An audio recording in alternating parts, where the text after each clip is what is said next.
Hi, it's Larry Shiller, voice of Backgammon. We're broadcasting round 3 from the Michigan Summer Backgammon Championships, and I'll be playing a match, finishing up actually my round 2 match. Bill Calton, who won the Chicago tournament, is back, one of the best players in the game. We're honored to have doing commentary for Voice of Backgammon, and I'm going to introduce Bill right now. Here he is. Fortunately, unfortunately, he's not playing in the tournament, so he's able to do this commentary. And Bill, thank you for joining us, and let me let you take over the Voice of Backgammon seat. And this match, third round match, will begin momentarily. Come by and join me, John. It's fun.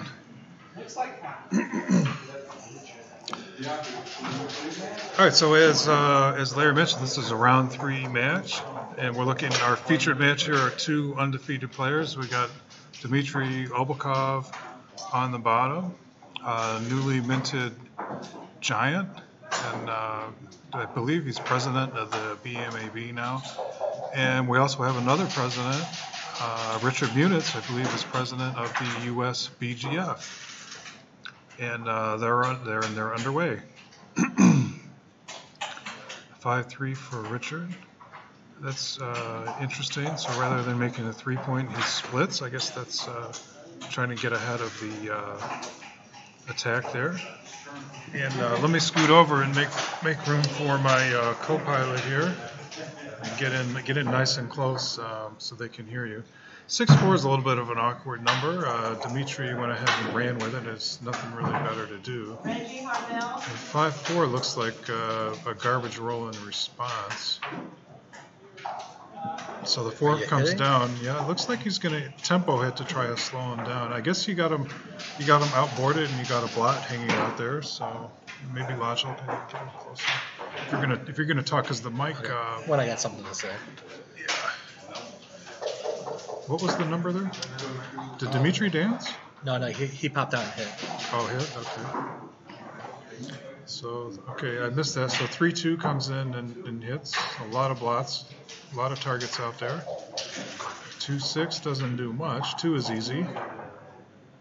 And, well, you could come down and leave the least amount of shots, I suppose.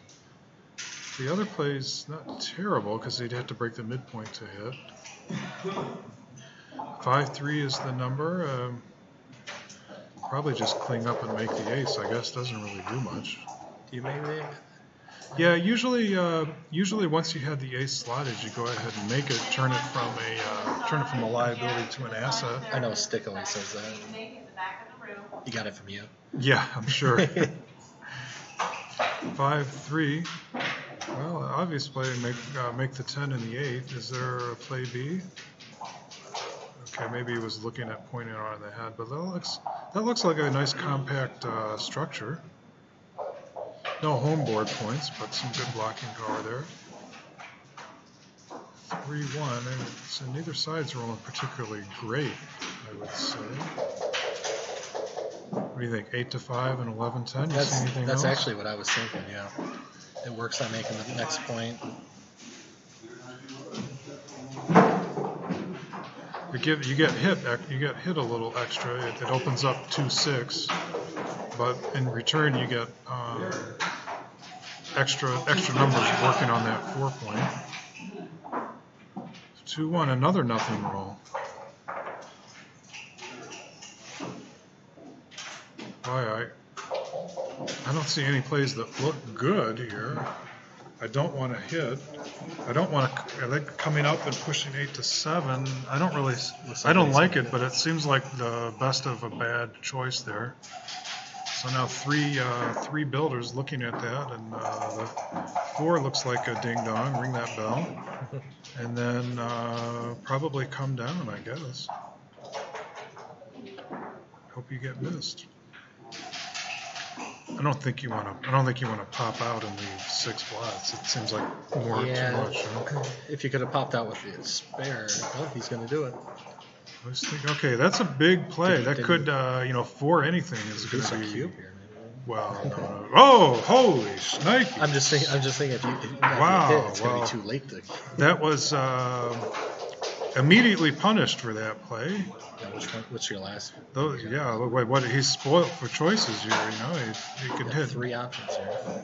Yeah, at 3 different ways to hit a third blot. It's crazy. I'd lean towards the inner board point. I like. I think just I so would. he doesn't anchor. Well, I guess, but that might be an overplay. I'm not really sure. I guess this way only double twos, double fives hits back. 3-5. So probably Dmitrity's too good here with all those juicy blots. Yeah, he's not even thinking about it. He's wrong. Yeah, because 6-1. I think you hit on the 5 point and come around for an extra 6-6 away for a nice tight builder. You know, I mean, if he doesn't roll a 5, you continue on. If he does roll a 5, maybe you recube. See what happens. 6-2, that's garbage. So you're going to keep playing on for the gammon, right? If you're already doing it, continue. A lot of good numbers for Dmitry here. 6-1. Hit and cover, right? Yeah, so, what else you got? Yeah, that's a good. You know, Richard's praying for a 2. Nope. Now you're hitting that 2 at all costs. Exactly. Yeah, 5 slaps for 6-4. sure. 6-4 seems natural. You could slide to the 8 point too if you're building the prime time.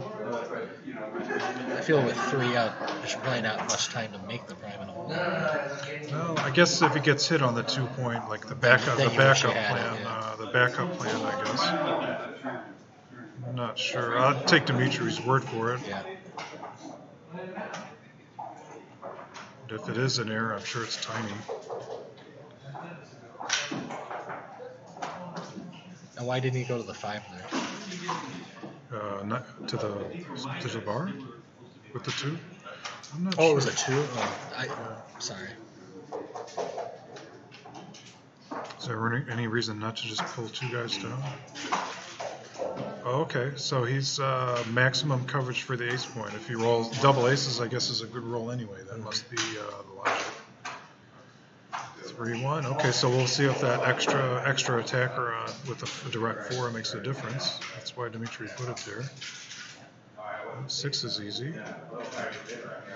And you just got, I guess you got 6 5s and 4s. That's enough covers anyway. Oh, double ones! Wow. Well, that's a cube saver. Most likely, it's not. You know, you have an ace-3 back game. It's not ideal that Richard would love. Instead of having that ace point made, he'd love if he could move those guys backwards to the 4 point. But all things considered, that's the best you could hope for this position. Now the question is, I don't think Dmitry has a double here. I think he's got to try to bring his guy around first. Well, and if Richard has a take, he's going to be taking for a while. So you would think so. Well, before Dmitry was too good, but it seems like double aces was such a joker that it swung it all the way back to no double. I'd be saying it's no double. So here, I don't think you worry about getting hit here. The most important thing is, I would think the most important thing is to pop out to preserve your timing. For what it's worth, I'm guessing that's a small error, although I could be wrong. I mean, you're leaving a bunch of blots around the board, but I don't think you're worried. I personally would have hopped out. Right, because what happens when you all of a sudden roll double 4s or something? Yeah, it seems like the most important thing is to make sure that you're able to preserve your timing, and to that end, you need to get a guy out. And for that matter, double 2s is probably Dmitri's second or third. We're double 3, double 4, double 2. Those are all bad rolls. Is that all of them, or has he got one more?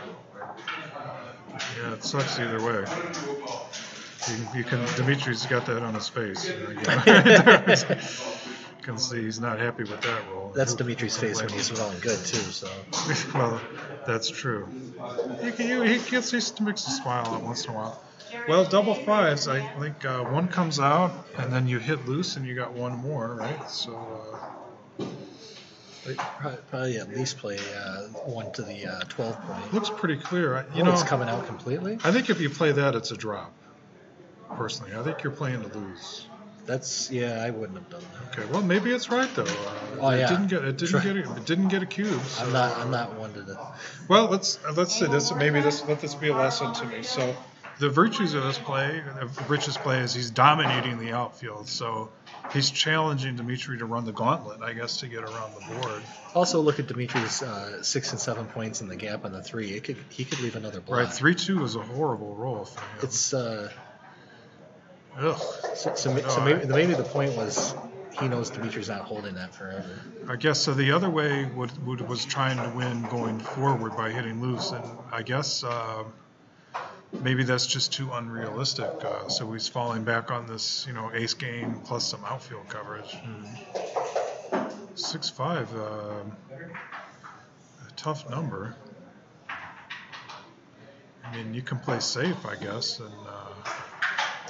You can cover that man on the 12 with the 5 and 13 to 7. It doesn't provide great coverage. Like if Dmitry rolls a 5 or a 6, you're only going to get a single shot at him. So that's probably what Richard's thinking about. Is it worth playing the 6 into the 6 point?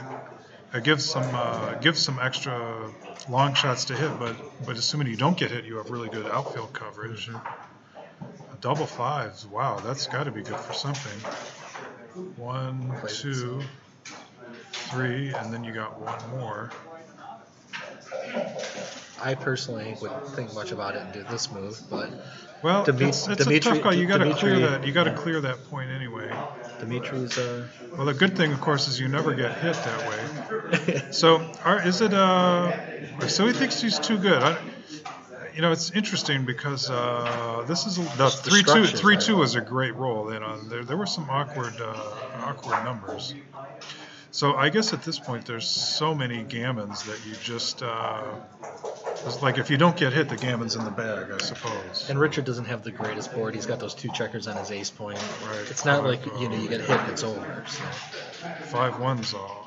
Well, 5 is easy. So yeah, boy, that. You can see why he's reluctant to play 5-4. That's almost no flexibility. So he's going to go for it. Dmitry's a man, Mm-hmm. He doesn't. Exactly. You know what we were going for. He doesn't sit down when he goes to the bathroom. All right. 6-1. 6. And, yep, that's the one. That's like a sort of like a Bagai position by transposition almost. Like a banana split type thing? Well, even though that's not technically. The Bagai is where you point on the inside and leave the blot on the. It's sort of like that. When you didn't have to. Yeah, but his are when you don't have to. Yeah. So, Dmitry was a little forced. Well, so Dmitry survived the first shot. So and here, second, this is another interesting call. The 3's easy. So you could take a 2 off. And, the double shots are. It makes sense. He's odd-ended, so there are a number. There's going to be a decent number of rolls that block. But you're not risking the double shots. That's true. 4-1. That's a great roll. So yeah, the 4 comes off, and then you can clear a point or not. That's an interesting decision. So this play has the upside. You keep everything together. The downside is you risk some horror numbers like 5-4, 6-4, leaving 2 blots. Well, 2-1. That was part of the plan. Now he's back in the driver's seat. He was in the driver's seat before, but. Meanwhile, Richard's getting gammon no matter what, so he's just preparing his offense, hoping he gets a shot and hits it.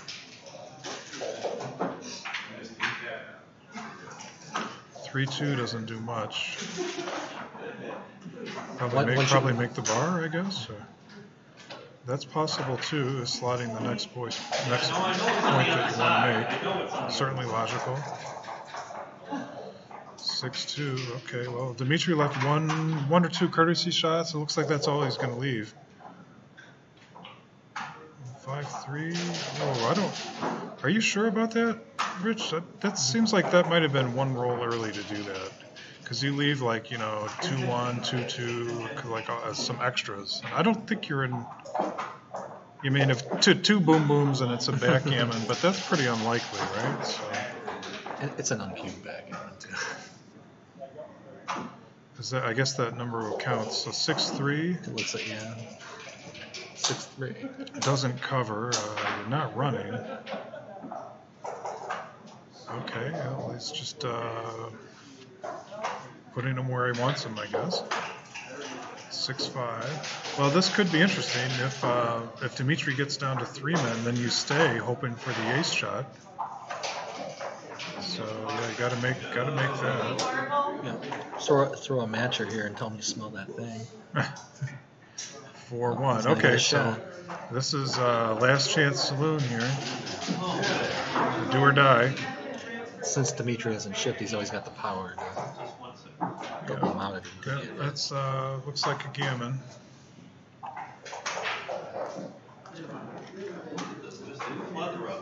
Okay, I guess if Dmitry rolls 2 aces, it's still theoretically possible. All right, well that ends all the debate.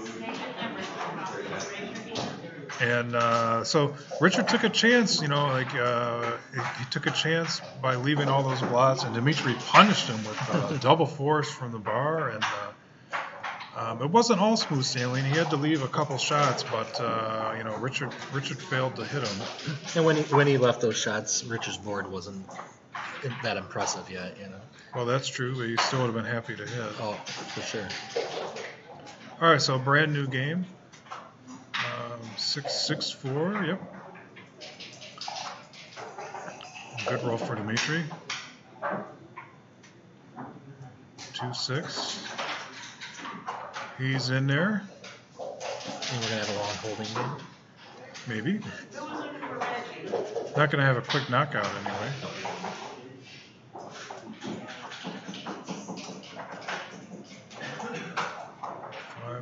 Nothing much to do, just safety up. Hope for a better roll next time.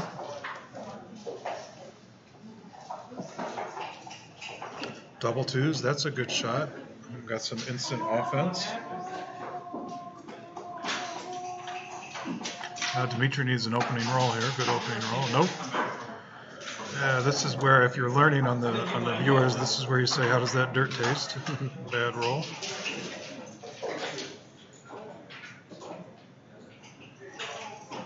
Six, 5. You hit? Maybe either that or 2 down, I guess. I'm not really sure. You got him out in a slight, but you got him out. I don't know what to do here. The problem, that could be a good play. I have to admit, I don't know. I like it. I would have leaned against that roll just because it seemed like you gave up the pressure you had in the home board by moving that guy. Are you talking about the 5? Yeah, the 5. I don't know if that was good or bad. I probably wouldn't have done it for whatever that's worth. In fact, even there, the 4 you might have hit again. It seems like just feels like you're giving Dmitry too much a whole roll to do something good, So if it was me, I would have hit again with that 6 there. Double 3s, well, that's pretty good. Make the 5 point. That's for sure. Hit loose. Now you got 1 more. I suppose you might as well tidy up there. Why not? I would, just in case you get hit back. Right. He saw what happened when you left all the blots last game. And now he's going to show us the right move. Oh, okay. Well, double 3s. Double 3s will be a hell of a roll for Demo. Double 6 is not as good. 24 wasted pips right there. So I think you got to cover that point before you double, probably. At least that's what Richard thought. Scoot up to cover it. So same dilemma. You could make the 8 point as it's offensive. I like going for the offense here since Dmitry's so weak. 3-6 is good. Unfortunately, it's not great, but it is what it is. So I think, he's so far down in the race, you got to hit something before you're cubing. It's going to hit with the 3rd one. Right. And he just going to play it like a 6. It seems reasonable. Now, if Dmitry rolls poorly, he could get that thing. We'll see. 2-5. No, that's pretty. That's a great roll. So Richard has a great structure, but Dmitri's up, about 15,000 pips, I think, in this race. 6-1 ugly. I guess. What are your options? Hit, lose, or what? Well, You're leaving a shot anyway, so you might as well hit. 2 stacks were frozen there, and I don't think you want to give up your mids. I think it just kind of works out that way. Right. 1-6, probably pop out and hope you're missed. Right? Being outboarded, you don't want to hit. I don't think so. That's still his game plan is to race. So you just keep throwing it out there, hoping Dmitry eventually misses. And Richard did miss with this one. Oh, that's what I meant, Richard. He can cover from all the way. That covers if you run it all the way. Okay, so now next time, if there's another hit, the hit's gonna with a 4-point board be very strong at this point. Okay, that looks like a 4th shot. All right, so do you double on the com, or you gotta? I guess you're down in the race. You gotta hit it first, right? I would think so.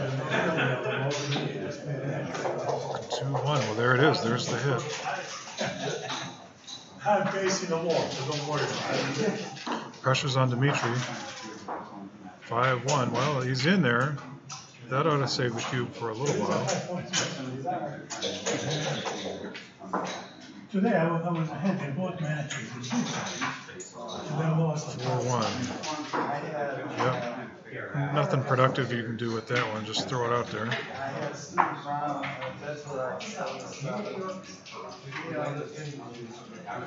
3-1.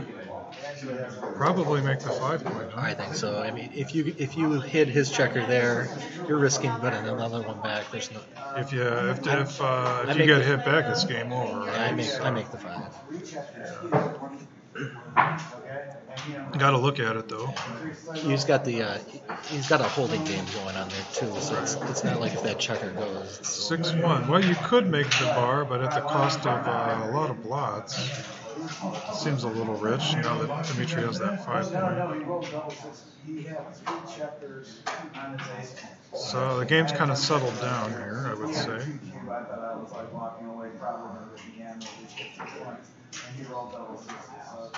Not the best distribution, but it is what it is.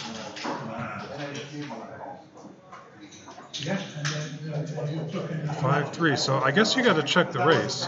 You could consider possibly breaking that point, depending on what the race count was. Okay, well, he didn't even look at it, so. Or maybe he did just quicker than us. That's true. Oh, holy smokes! Dmitry's on fire. 6-3. Probably want to come in low here. You just want to come in. Yeah. Preferably with double 4s, but just come in. So that ought to keep him in the game.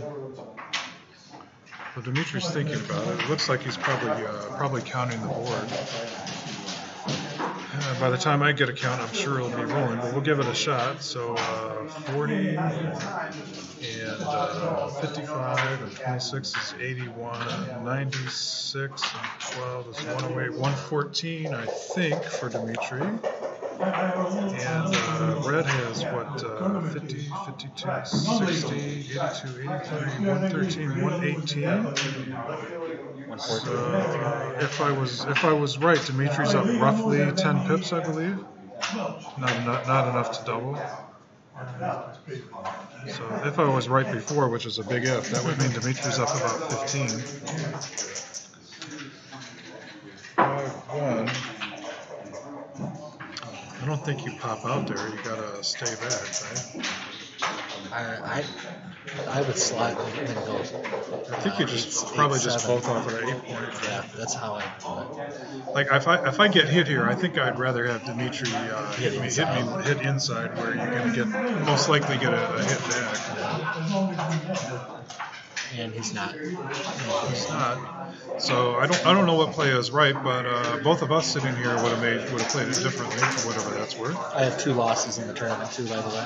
There you go. Take that into account.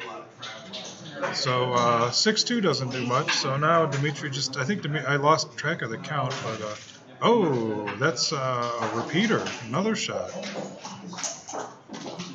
So I guess you want to leave the least number of hits, I would think. So you push the bot closer, probably. And the other two probably don't really matter that much. That would be one of them right there.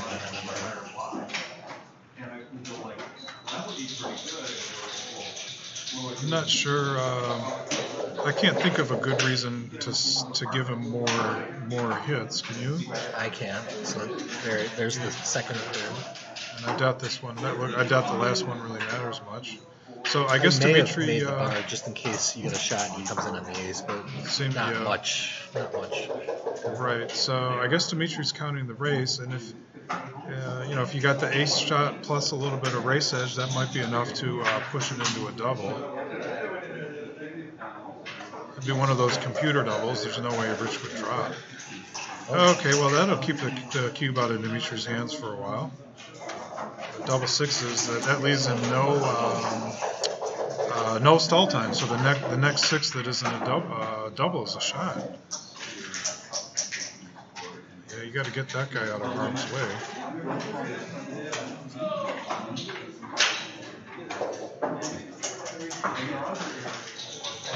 There you go. Okay. Yeah.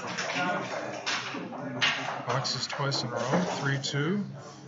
And I've seen a lot of players here. I've seen like not slotting because they're waiting for the shot. And Richard's not one of them. I personally never do that. I play big like Richard does. I feel especially when you've got that many covers too. It doesn't make it right. Right. And then you're worried about that variation where Dmitry leaves the shot, you hit the shot, and then he gets hit back. Good thing about those double ones for Dmitry, it didn't get him out of harm's way. But if he does have to go with the 6 now, he's likely to leave fewer numbers. Exactly. Because the 6 before was going to leave 17 shots. This is all going to depend on the race count, whether Dmitry's doubling out. I think my guess is Dmitry's going to treat this position basically like a straight race. If he has a good size, maybe a little more than a normal racing because of the shot equity. Did Richard play the whole thing, or is he still thinking about? I wasn't paying attention. Was he listening to All right, so let's count white. We know that's going to be. We know that's side. So white has 22 plus 12 is 24, 44, 49, 59 plus 4 is 63. Why did I get 69? I don't know. Let's try again. So 22 and 12 is 24, 44, 49, 59. I got 63 for what that's worth. And Richard, if this is the position on the board. Okay, it is the position on the board. So Dmitry was counting 63 for white. And red has 36 plus 8 is 44, 74, 80, 86, 88. Is that right? So 68 to 80 something? I think it's 71, right? For white. Oh, okay. So Dmitry, we think Dmitry's. You can tell, counting pips is not either of our strong suit here. We think Dmitry was up probably somewhere between 15 and 20 pips. That's 47. So a little bit of race and a little bit of shot 71 equity. for white. So there's some bad numbers and that's the other thing is when Dmitry doesn't get by, he's got to stall a little bit, so that could help. And this will leave Richard a chance to possibly run. So here is that choice. He could maybe run to maximize his racing chances, and he's going to go for that.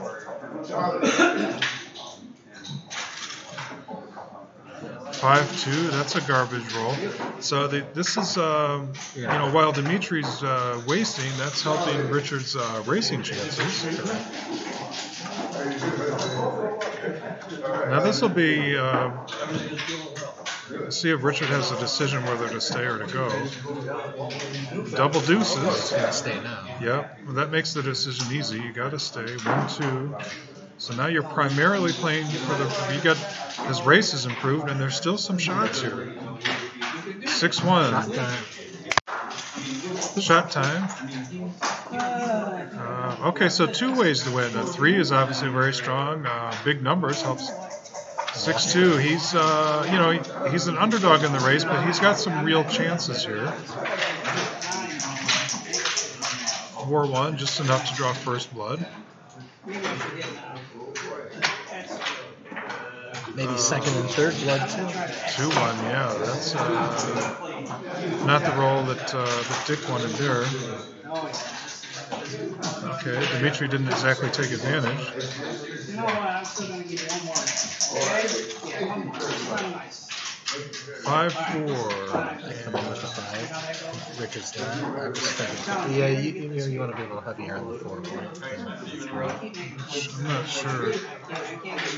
Well, double, I'm not sure, but it certainly looks reasonable. The important thing is to roll big doubles and how you finesse those little checker plays. And we can see why Dmitry's 2-0 so far. He's rolling pretty hot. So if Richard played that the other way, he'd be gapping on the 4 now, and you're never going to fill that in. So. Okay. Dmitry knows what he's doing. He knows how to play double fours. He knows how to roll. Right. It's always when you're playing a giant who's rolling like a giant at the same time. That's a really tough combination to beat. Well, Richard's winning chances start with boxes. We know that. Needs to take at least 2 off here. 6-5. Well, that keeps him within shouting distance. Again, he needs to take at least another 2 off. That's true. And he doesn't. Unless Dmitry misplaces the ace. Nope. Okay, he's not going to give him that chance. Just a little closer. Scrunch it. Make sure they can hear you over there. All right, so Dmitry's out to a big lead. And checking the match equities. Yeah, checking the match equities. So they people have mapped out the theoretical winning chances against players of even strength. And just for the heck of it, with a 4-point lead, Dmitry is roughly 70% chance to win already. So that 4 points is significant.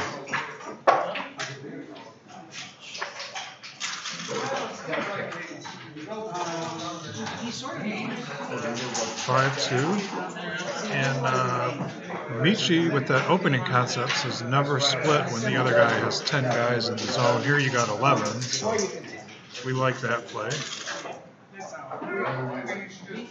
Although it didn't work out too well, but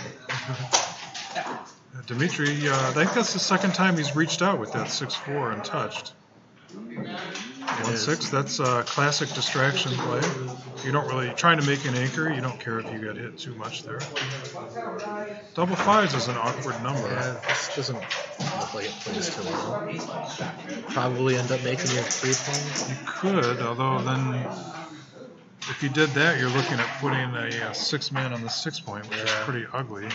I'm not sure there's a good alternative to that, though. What about... looks like he's going to end up doing that. Unless you slot the 4 point in with 2 blots. That's what I was considering, but it's not duping anything. Maybe Dmitry's considering that too. I don't know. It's ugly. I know that. Okay, well, don't tell Ferris. We won't tell Ferris that he made that stacking play. Oh, wow. Even if it's right, sometimes you don't do it. No, right. That's okay. So, see, sometimes the senior plays win games. All right, 5-4, swing and a miss. Although it does hit if you want to force a hit. Maybe it is worth a tempo play on the ace just because Dmitry's so weak. What do you think? He's got that blot hanging out. It looks like Richard's going to try it. Gotta go for it. Oh, I didn't think about the splitting. I was thinking about hitting and down from the midpoint. That's. So here let's see. Okay, so. Is this the play you make because you only got 30% chance to win? I don't know. But now Richard's Well, let's got see if he two rolls, flats hanging out. if he rolls a Def- 5, desperately he's wants to okay. anchor, and he didn't. All right, well, still, there's no way Dmitrity's doubling here. No. Not until there's at least an anchor. I would He's, think. I mean, there's good numbers, but I just don't see it. 4-1. Double time. Could be. Well, you could hit 2. You could hit two in the inner board. I doubt you want to put a 7th man on the 6 point. That's just too ugly.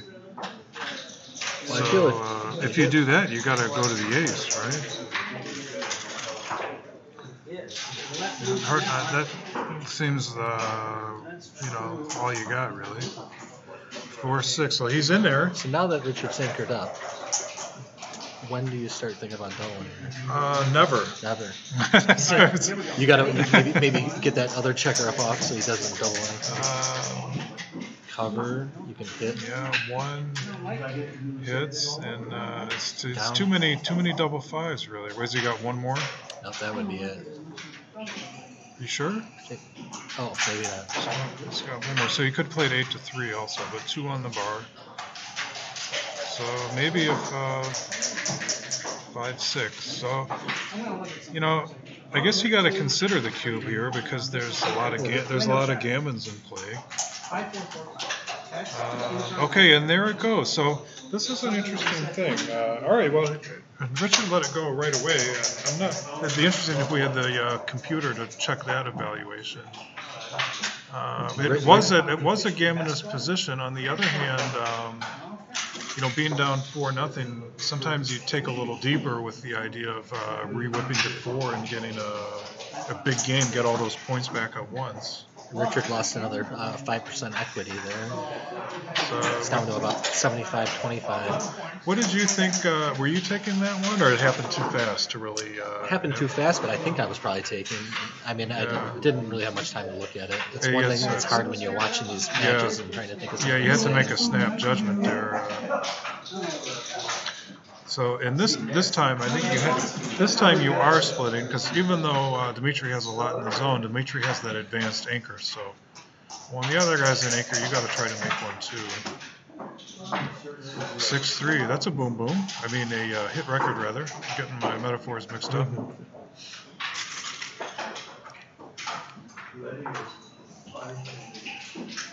2-1.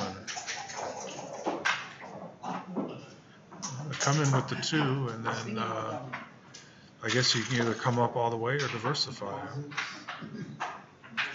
Oh, I guess I'm wrong. I was going to ask why do you come in with the 2?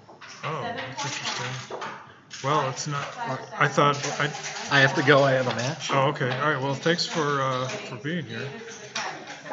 Wow. Okay. Well, this is a chance for me to learn something. I have to admit I didn't see this play. So let's think about the logic of it. I guess you're putting your guys where you want them, and the downside of getting hit isn't that bad. If you get hit, the game goes from sucks to sucks worse. So relatively speaking, the risk isn't too bad. You might even make a second anchor, and it looks like that play kind of paid off because now Dmitry at least constructed that solid best 3-point board. And this time, he wants to keep his builder high, even at the cost of coming up. 2-1, that's a good number, a queen up. And now with the ace, do you come up to try to run out or diversify? Seems like your priority here is to try to escape, so I like coming up to give yourself a 6 out. 4-1, whack-a-mole. Richard could consider doubling here given the score.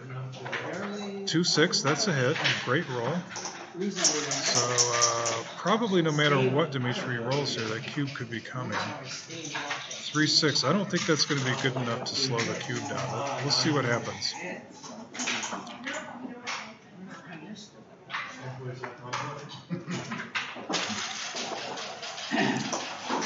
And I think this will be a good pressure cube for Dmitry. So Dmitry, obviously, he has decent winning chances, but this is one of those tough things when you have And when you have a lead like this, you know, do you just let it go and give Richard 1 point at a time, or do you give him the chance to win 2 or maybe 4 points?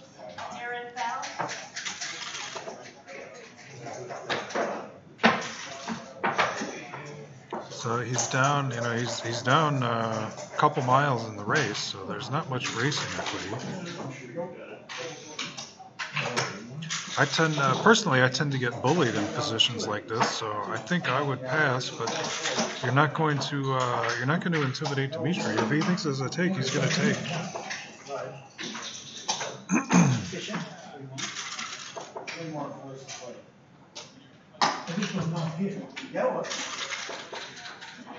Well, I guess the 4s are somewhat duplicated, so maybe the first thing to look at is how often does that blot not get cleaned up. So if Richard rolls a 4, 9, 10, 11, he's home free. If he does roll a 4, I'm not sure if you're supposed to hit or not. And Dmitry thinks for a while, but ultimately lets it go. It looked like a really dangerous position. So since that was since he hit and hit from the bar and the other guy dropped, conceivably it was a double the roll before when he was on the bar shooting at the blot. I'm not sure. At any rate, now it's 5-1.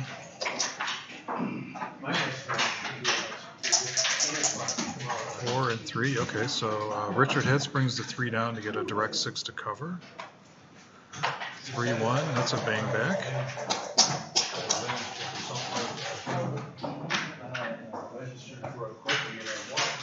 4-3. So I think, yep, make the offense, lock in the offensive side of the board makes sense. Double 5s. Yep. 1, 2, 3, 4. He's gonna play leaving no blots anywhere.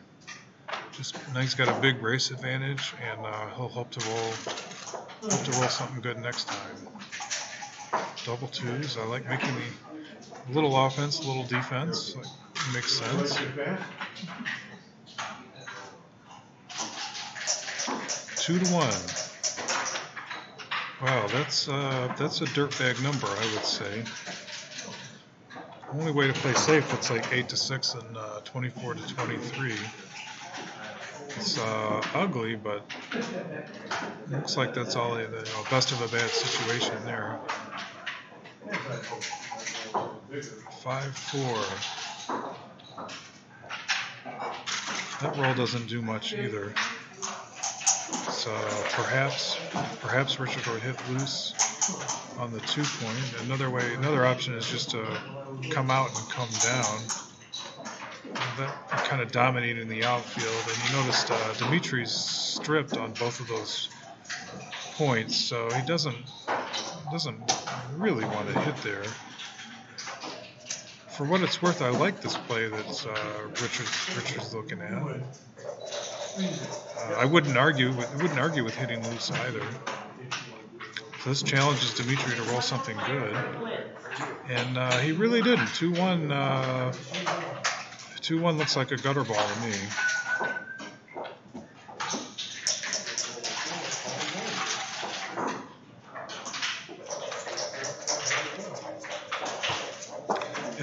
If Richard wasn't so far down in the race, he could maybe double, but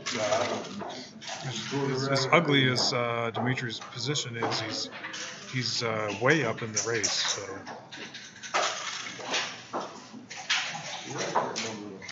And that's not ideal either.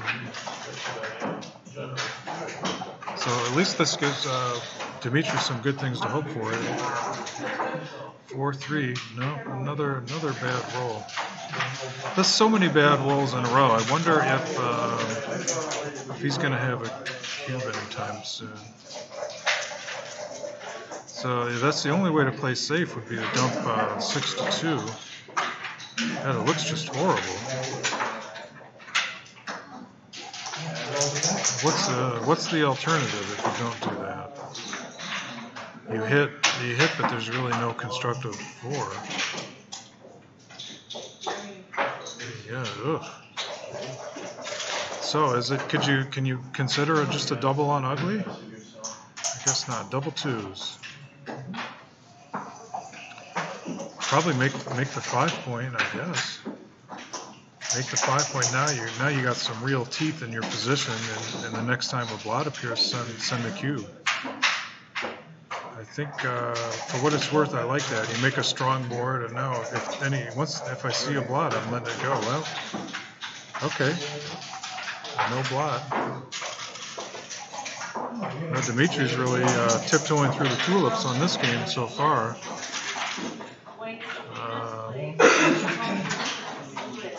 Well, sometimes backgammon's not a beauty contest, you know.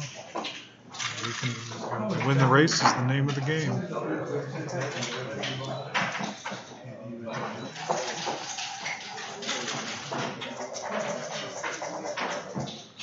Double 1s.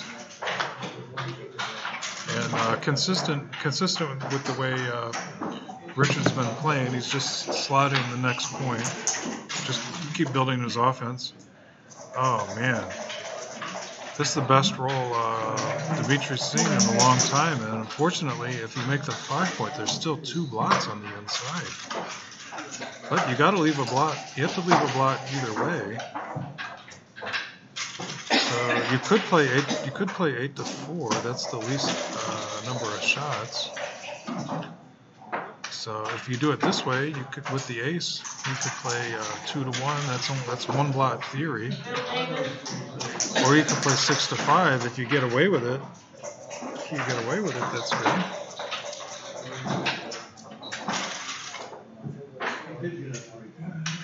So here you get hit back on any 5, which is what is that? 15 5s. Plus you also get hit back on 4, 2, and double 2s. So 17 numbers. That might be enough to double.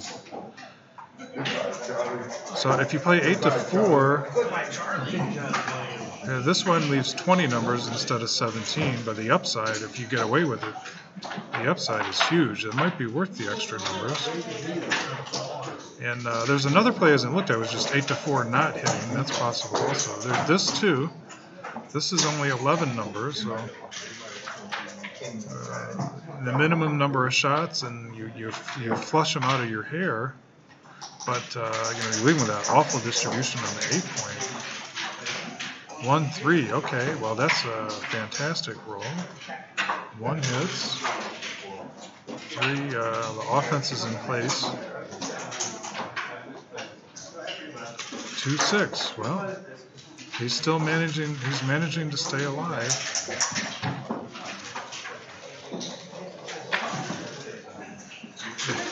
Looks like they're both having a little bit of a laugh on how ugly Dmitrity's position is.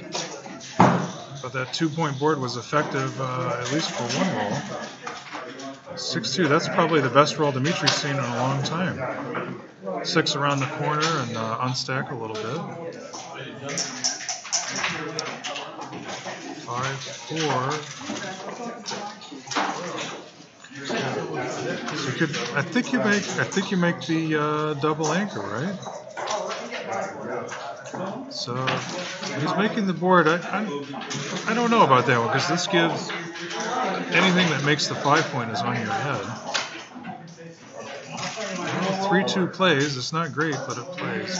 So I wonder, can you double on ugly?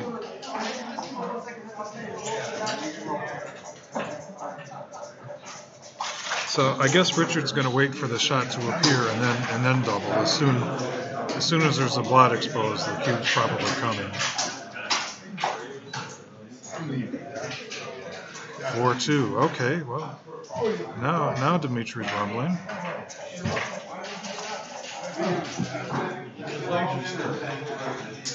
6-3. Yep, there you go.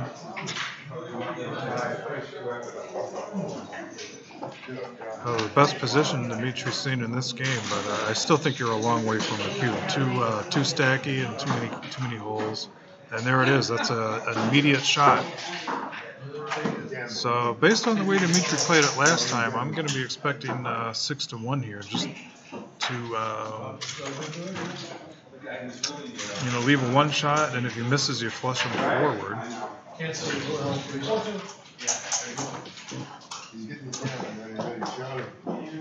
I don't really see a play B. Okay, and there it is. And he hit it. He hit the ace. Great number. For Richard, any ace is a good number.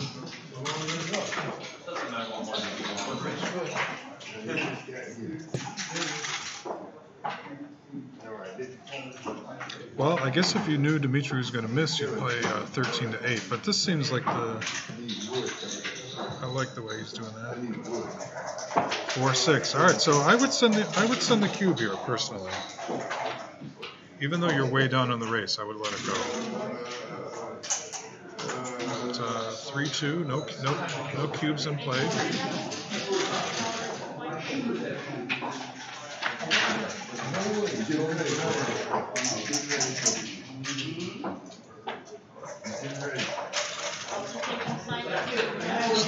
Still thinking about that 3-2. So I guess the argument is, do you jump up with that 2 or not? Hey, unless you roll doubles, I think you're in my seat. Well, you didn't have much before. How about that one? This is getting very, very difficult. 2-4, he's in there. Very difficult. So it looks like, I guess Richard figured it was too far down on the race. So the two is a hit. I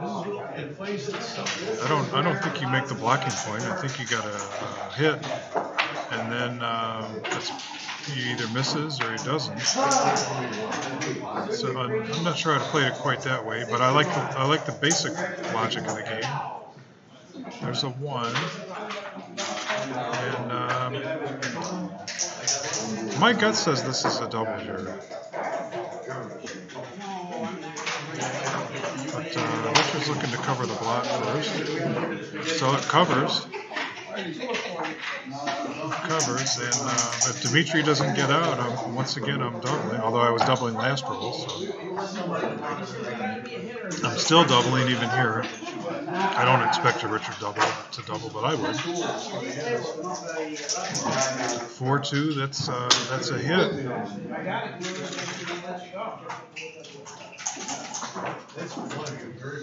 And the 2 doesn't play great, but we'll worry about next time, right?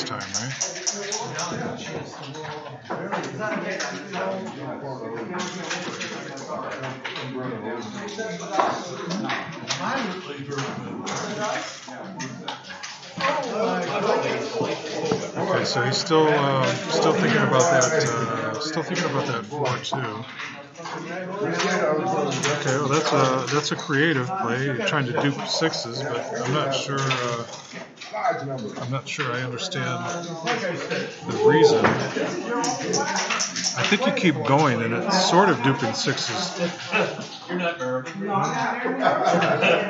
Okay, I don't know. Interesting play. 1-3. And Dmitry's playing to win.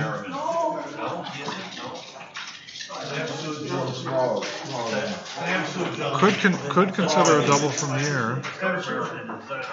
3. Yeah, we almost transposed. We're coming into a hit here.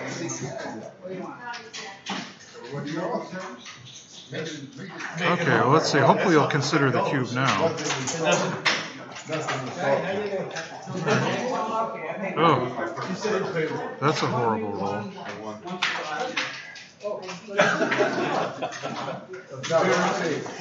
Okay, so it looks like we might have We're getting some background noise. Unfortunately, we're sitting next to the Chouette. Hi, Bill. Hey, all right, we got some people here. Come on in. Dmitrity's on a roll. Yeah, he's on a tear. This last game, Dmitry, it's like the Twin Towers, came back alive. They were really stacked. He's taking a break. All right, they're taking a break. Looks like they're gonna take a short break. So they're taking a short break. So we'll take a break also. Rich Munitz has just been a giant of backgammon for many years now. He's a USBGF board. He's won a few tournaments. And Dmitry, of course, is back at BMAB's.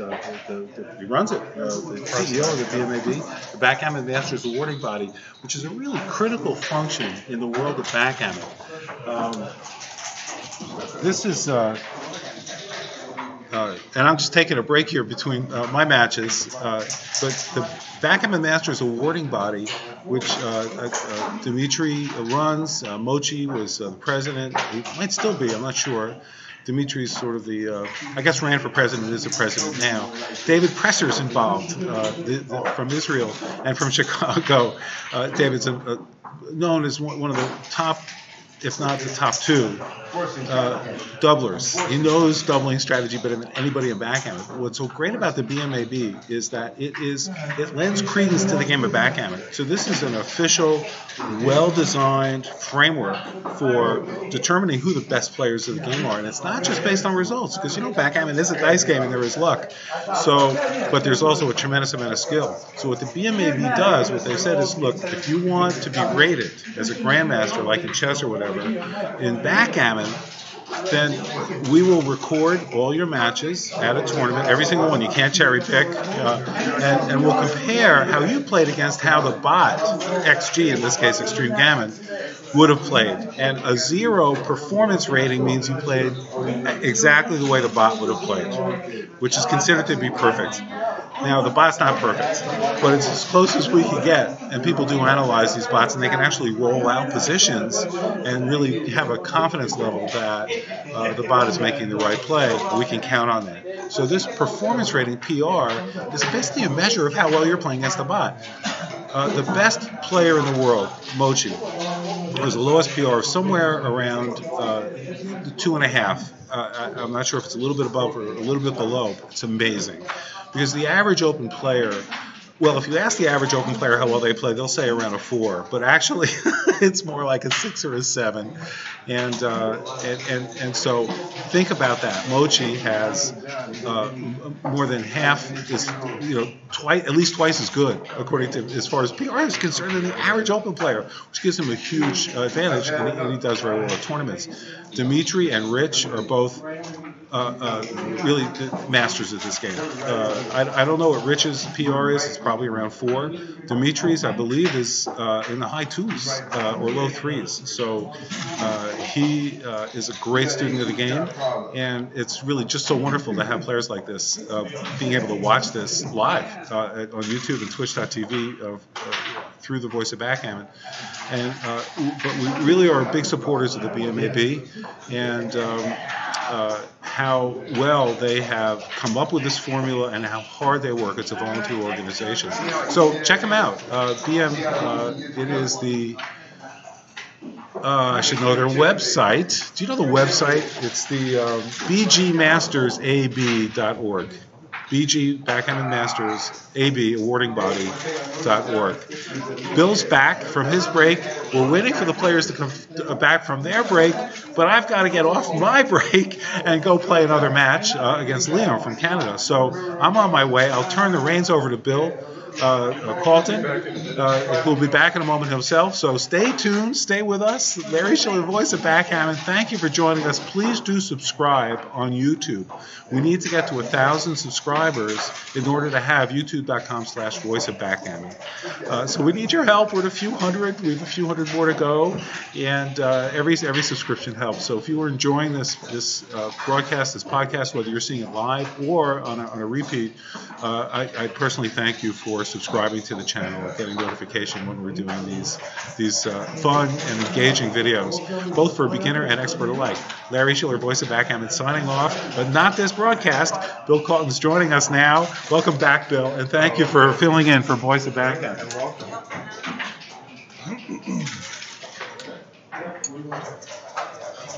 I'm actually going to wait until the players sit down, so I'll be back in a minute.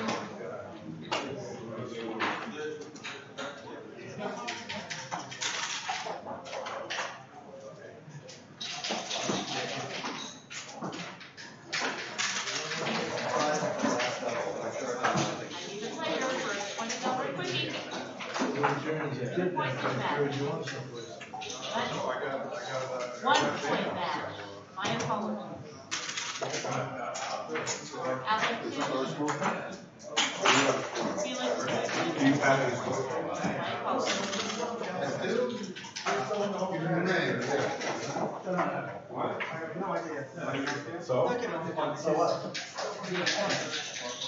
Maybe you get down in the time. Especially if you like short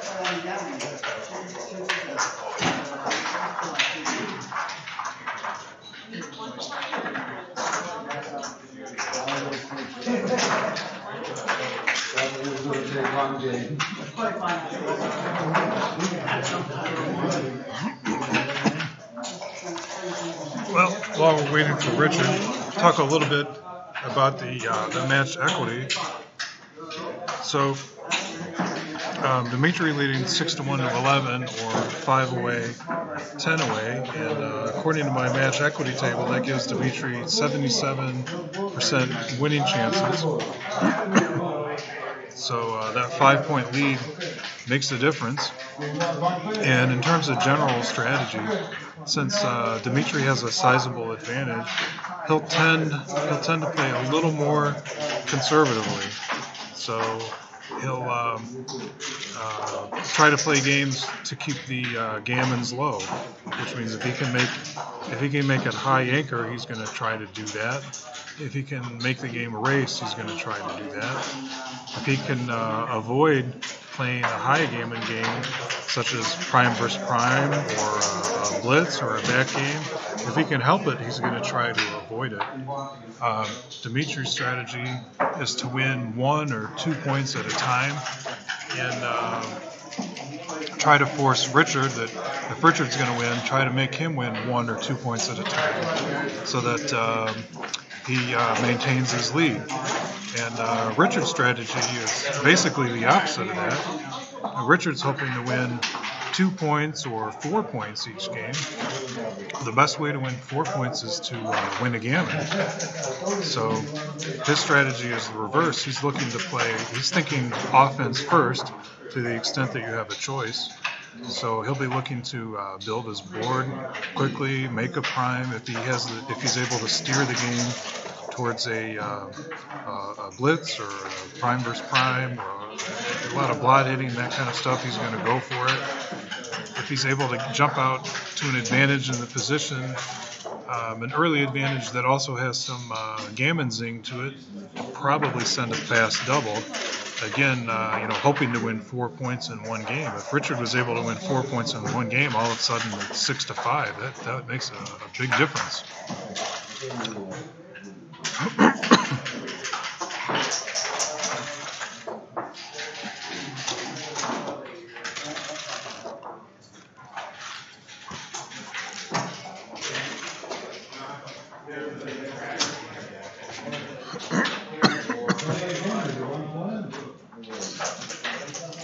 Well, Dmitry looks like he's ready to go, but still waiting for Richard to sit down. But Dmitry's been really hot this year. He's only played in 2 tournaments, and he won in Cleveland, won first place, and then that was in March, and in Chicago over Memorial Day he came in second place. So 2 tournaments, and in first and second, that's pretty darn good, and he's off to a heck of a start here in Novi, 2-0, and in this third match he has a sizable lead. And we're back underway. 6-2 for Richard, and they'd still play the standard 6-2 play. 6-4. That's the third time I believe that he's been hit with an early 6-4. So you can see why Dmitry is leading. And oh my gosh, the bounce on a 1-point board. What a bad break. Double fives. Wow, time to go to work, huh? Time to make the donuts. Okay. Wow. Just like that, Richard's right back with under pressure. But he comes in with 2, so that'll slow Dmitry down a little bit. 5-1. 1 is easy, and keeps it going and hits 2. They're putting maximum pressure on Richard to perform from the bar. Now, a little bit about strategy. While Dmitry winning a gammon would be nice, Dmitry's not going to send the cube unless you have a one-way gammon, where like Dmitry can win a gammon, but Richard never could.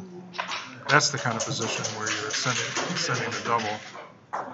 It's pretty unlikely that Dmitry would send a cube in a position like this, because Richard would love to take the cube and send it back to 4 and maybe win 4 or 8 points in one game.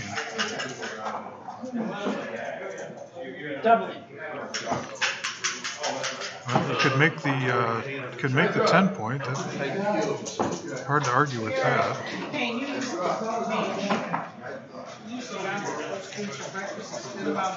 Double 3 is dancing again. I still don't anticipate Dmitry dubbing here for the reasons we discussed.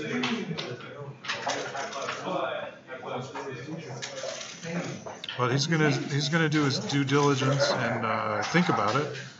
And if there is a window where it's proper to double and to take, Dmitry's likely to find it. My own kind of thinking in this kind of position is basically never double. If I win a gammon and I'm happy, I'm up 8-1. 4-1.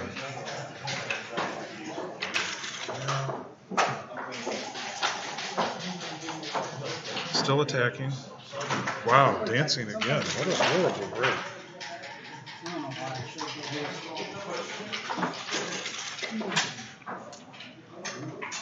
So you can see how overwhelming the position has to be for Dmitry even to consider a double. And even here, I'm not sure that it's a double, just because of the match score. Although it could be. And there it goes. So, and Richard let it go without a lot of thought. So we'll have to assume the position was so overwhelming that it was right to let it go.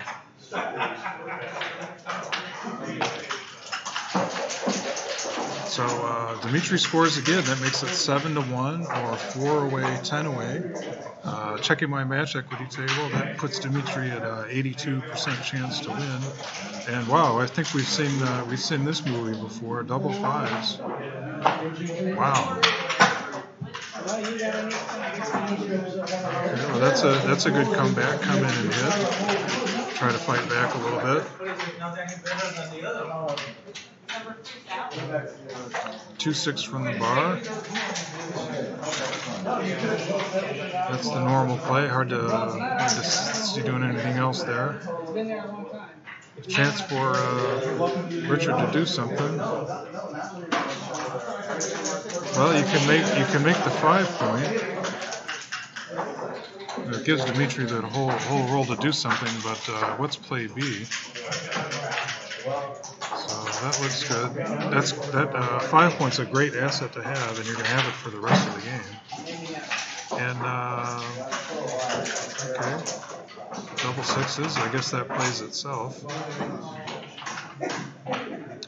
So it looks like Richard would like a 6 probably, but not that 6.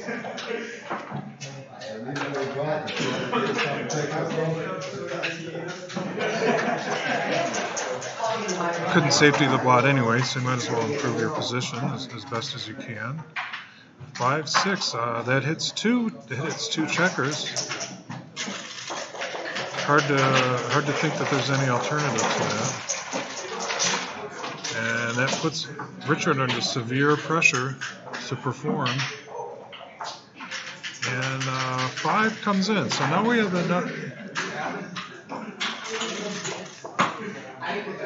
another decision that's because of the score. Dmitrity's reluctant to double. He's still gammon still works for him, and that he would win the match exactly. But because of the lopsided score, and we discussed before, Richard is reluctant to drop. We need this chair, is that all right? I know.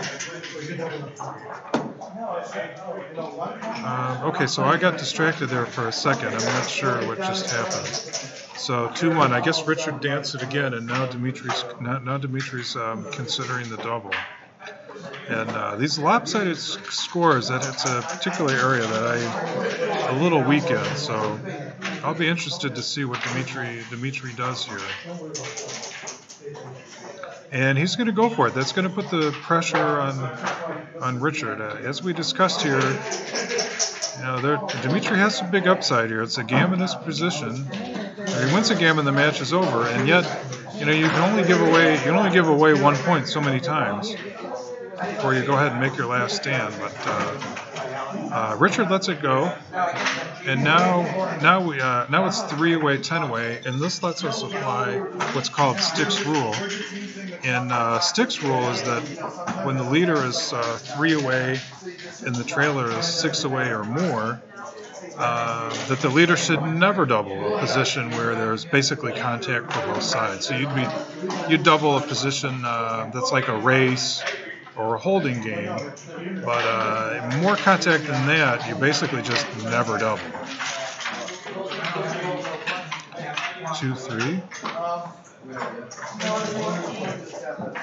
Now on the reverse side of it, at the first side of daylight, like a small advantage, and you sniff some gammons, and from Richard's point of view, you're gonna let it fly. What the hell?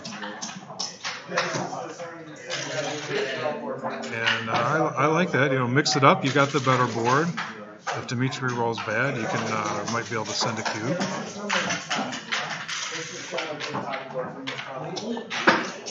Anchor and clean up.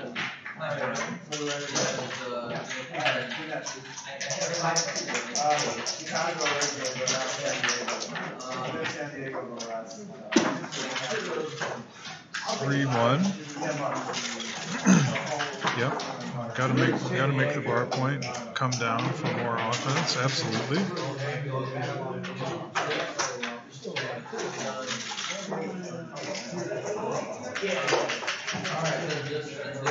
Double 4s. Well, Dmitry continues to roll well, making the 5 point on Richard's head. So Dmitry has Dmitry has a good possession, but it is disconnected. His backmen are a long way from getting around the board. That'll help making a point and advancing the anchor. And boy, Richard just can't get a break here lately. You dance on the 2-point board, then you dance on the 3-point board. And look at that, out of nowhere, Dmitry had nothing, and now he's got a 5 prime. 3-1. You got to jump up to the edge, right?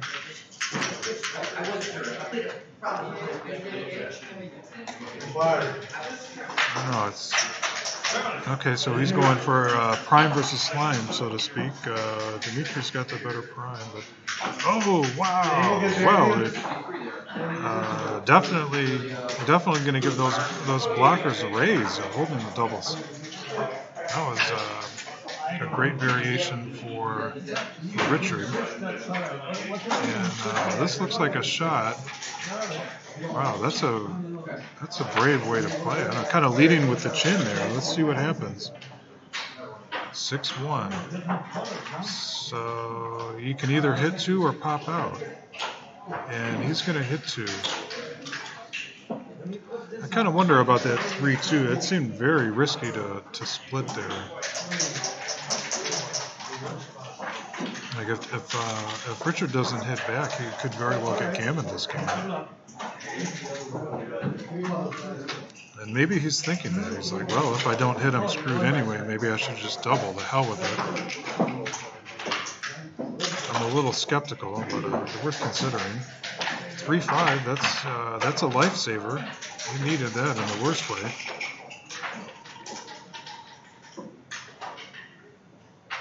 4-6, forced play. So now if Richard can roll a 3, he's in great shape. But I think you got to do it first before you have any kind of cube. I think you got to perform.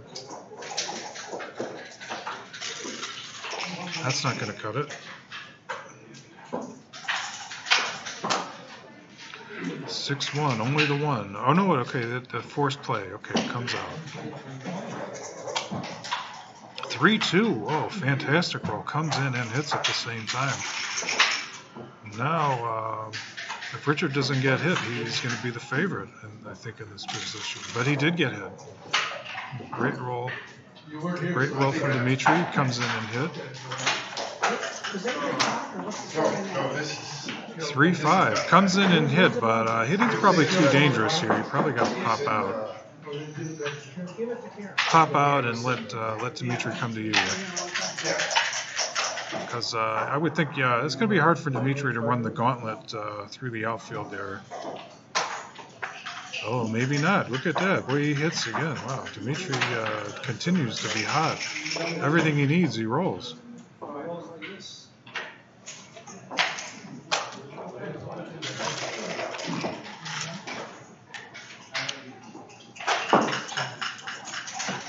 The 4 coming out is mandatory.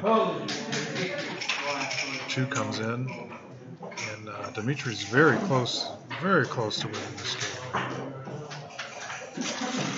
Now that said, I don't think you double here for quite a while yet as Dmitry, just because of the score.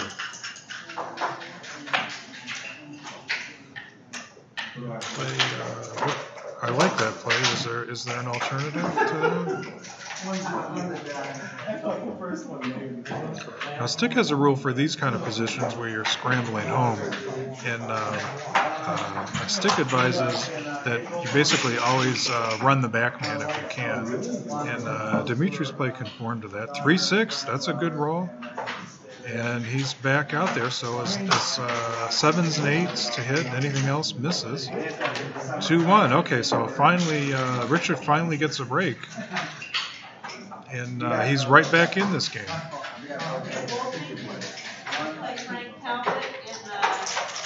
So Dmitry's game plan is running, so he makes the most forward anchor he can, and he'll just try to play from there. 4-3 misses. Probably got to clean up that blot out there. And then you got a 4. I'm not sure if you stuffed the 4-point or the 2-point. Maybe you stuffed the 4 points. This is the better point. Since Richard isn't moving, I guess he's considering. So I mean, there's a lot of 7s and 8s. That's a lot of risk. That's almost a direct shot. So if none of the numbers were blocked, you'd have all 7s and 8s. That would be 12. Double 2s is blocked. So that's 11 numbers. That's basically a direct shot. I think that's too much. So yeah, I like that 3. The 4 I'm not so sure about. That slots the next best point, which makes sense. 4-3.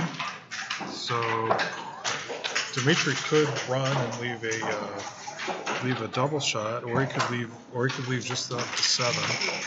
All right, so this is Rich's chance to try to make a point and give his board some teeth. So this hits, but it's very dangerous to hit. I don't expect him to do that, and he didn't. His offense is getting a little better each turn. 6-4. So you could play safe. You could connect the dots with the 6 and kill the 4. at least a double shot, but not all the double shots are going to hit and cover. And it's not going to get easier, so it could be a pay now kind of position. Wow, I got to admit, I didn't even see that play.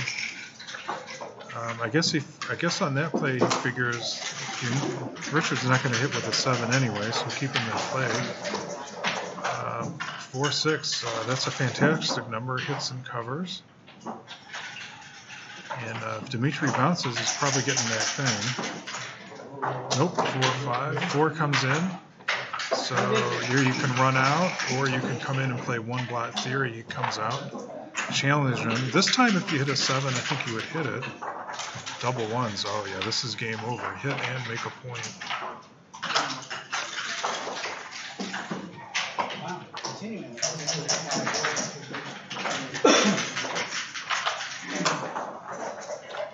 Okay. Okay, 2-5. Well, that's about as good a number as you could hope for that position. That may be good enough to stave off the cue. So he's got a handful of numbers that make the outside 8-point. That would be a winner. Other winners would be hit loose followed by a fan. 4-1 doesn't do much. I don't think you can afford to hit loose. I think you gotta play wimpy somehow and hope he doesn't pop out. 5-5. That's might be the worst roll from this position. I would expect Richard to send a cube here. Let's see what happens. And there it is. There comes the cube. And Dmitry takes it. You can't bully him. So this is from Dmitry's point of view. It's a low gammon game. So he's going to go ahead and go for it. You know, like he's worst case scenario, he loses only 2 points. And if he gets lucky and wins, he's got a hammerlock on the mash. So double twos, break it down, clown. And now Richard's gonna slice and dice here with anything. 5-4. I think at this time you hit because Dmitry's board is cracked down to being so weak. In my opinion, you whack with the 5. Although I certainly wouldn't want to make a side bet with anyone on it. Another option would be to vacate that 3 anchor and just flood the outfield. And that way, if Dmitry doesn't roll a 6, you hit him next time. And if he does roll a 6, you're probably going to have at least a double shot at him.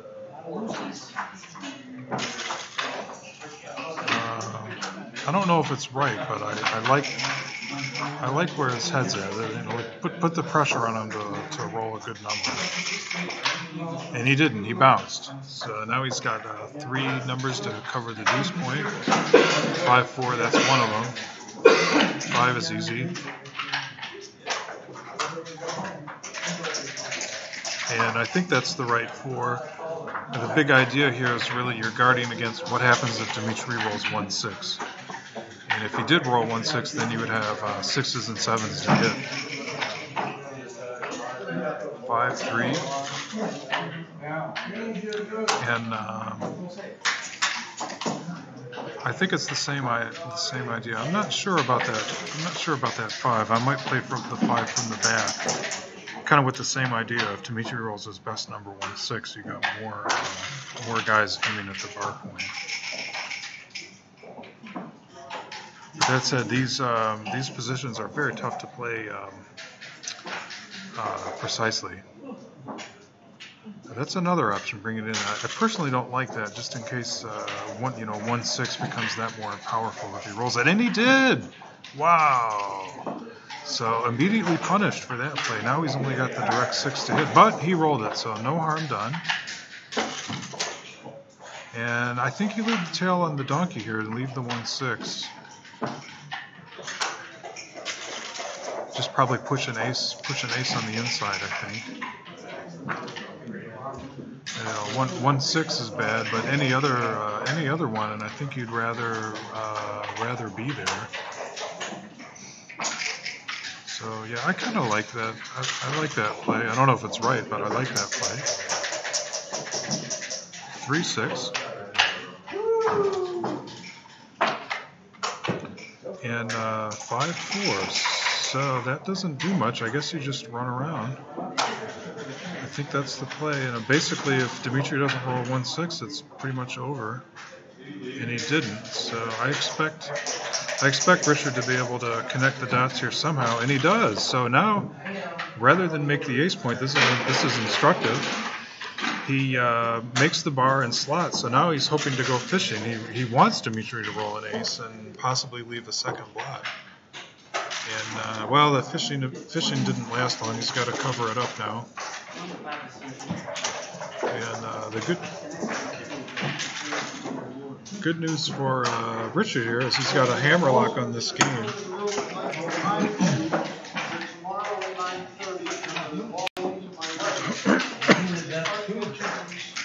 And Larry's joining me. Hopefully that means success. He won his match quickly. But I had a great match. It was I played Liam from Canada, and we played one game. It was a 16 cube. Oh, well, you're smiling, so that's probably good. Huh? No, he won. Oh, well, okay. Well, at least you're taking it well. He's a strong player, and we beat him fair and square at this game. And so here we go. Rich and Dmitry, look at this now. Dmitry's continued to expand his lead. He's leading 8-1 in a match of 11. And for those of you watching, this looks like he's going to avoid the gammon here. The technical play is probably 5-3, so that double fours takes a guy off. Double fours does take a guy off. Right, but not the other way. And 4-3 with it. So Dmitry's not going to miss a technical play like that. No. And they say, okay, ball game over. So that was a big win for Richard. Now, at a score 8-3 in a match to 11, the way these players are thinking of it, they're not thinking that it's a match to 11. They're thinking, Dmitry, he needs 3 more points to win the match, and Rich needs 8 more points to win the match. It's actually a coincidence that it's 8 away, 3 away, and the score is 8-3, as it turns out. So the probability that Dmitry's going to win this match, if they play equally from here on in, is huge. And I've been referencing this throughout. I happen to have a match equity table next to me. And, now, Bill, Dmitry's roughly 80% chance to win from here. So what Bill just consulted is called a match equity table, which is a table that says at a given 2 different away scores, in this case 3 away for Dmitry, 8 away for Rich Munitz, there's a certain probability for the leading player to win, which is about 80%. Usually people think of it as like the player behind. It has about a 20% chance to win in this situation. And that's important because they're going to use that to figure out it's going to change the way they handle the double queue. Okay, so I talked a little bit about this earlier and was explaining that generally in these lopsided games, Richard being the trailer, he's going to look for, if he can get an advantage with some gammon chance, he's going to let the cube fly. But of course, since Dmitry anchored up there, that switches the game back to like a normal type of play, and he won't be doubling anytime soon. Now this is a tough play for Rich, that 6-4, because the 6-4 was blocked, and now this puts Dmitry in a much stronger position. And he's just going to make his 3-point. Dmitry's game plan here is a standard holding game. It's a race. Just wait for the game is a doubles. Really. And look who got the doubles. What a great right, okay. Rich. He just cleans up. So his checkers doesn't leave a blot. Such a large racing advantage. I'm expecting Richard to double no matter what Dmitry rolls. And by the way, Bill, the players in this situation when they're for Rich to double, but if Dmitry was winning, and taking Rich's side and he's ahead. If Rich was ahead 8-3 instead of trailing 8-3, a lot of players would be loath to double, but it's correct to double if there's no real gammon probability. In other words, ignore the score. If you're an 80% favorite to win with little gammon chance of something like gammon, it's a double. Right. So I did talk about this a little before you got here. And from Dmitry's point of view, he's looking to he would double a game at this score, similar to a money game if it was like a race or a holding game, something that's very low gammons. In that case, he would send a regular cube. So Richard's, I guess we should be counting the race. So I didn't count, so I'm going to assume that Richard's up maybe 20 pips or so, since he rolled double fives and double fours. More than 12%. Right. And so yeah. So at least 16 pips ahead. So this is exactly the kind of game that Dmitry wants to take, because if he 2 points win gets him to Crawford, which gives him like a virtual hammerlock on the match. And on the downside, he's probably not going to get gammon when he loses. So the worst case, he loses 2 points and he still has a good-sized advantage. And Rich's game plan here is not to contain Dmitry. Rich wants to bring his checkers in. This is a classic holding game for Dmitry. And in these situations, when Rich has a double, it's almost always a take for Dmitry, as long as he has a point in his outer board and between 2 and 4 men. Oh, double fours. That Rich is really making it happen. There's a rule for this. You say roll that beautiful bean footage when you roll a number like that. I'm trying to teach Larry since he's here. I'm a lousy student. That's right. Okay, well we're gonna get you to talk like a giant at least, Okay, good. That's I'm hoping it'll rub off. Right. Well, I'm not a giant myself, but I talk like one sometimes. A trash talk game. And now 5-4 it's not a great roll for Rich. He'll probably play 2 men off his 6-1. Yeah. He needs to look. I mean, he's got those 4 checkers in the outfield. I think that's probably the right play, because that's certainly a possibility. Yeah, those are the 2 choices. I don't know which is right. I mean, his whole thing is what minimizes the probability you integrate over time. My gut says you push up the 6 point, and then if you roll something bad, you clear the 8 next time. Then you clear it next time, right? But I certainly don't feel strong on it. I wouldn't want to make a side. But look, he's got a lot of bad numbers. 6-1, 6-2, 6-4, all play badly for him. Double fives is great. 6-1, 6-2, 6-3. Yeah, you're right. 6-4 also. Yeah, so that's 6-3 is what he wants. So 6 numbers leave a shot, right? 6 numbers leave a shot, and then if you get hit roughly a third of that, then that's roughly 2 times out of 3. And you roll the double fives. Look at that, Rich is right. Really, Well, the worm is turned. All of a sudden, Richard's rolling well. Now there's he went through a long stretch of the match where he rolled poorly.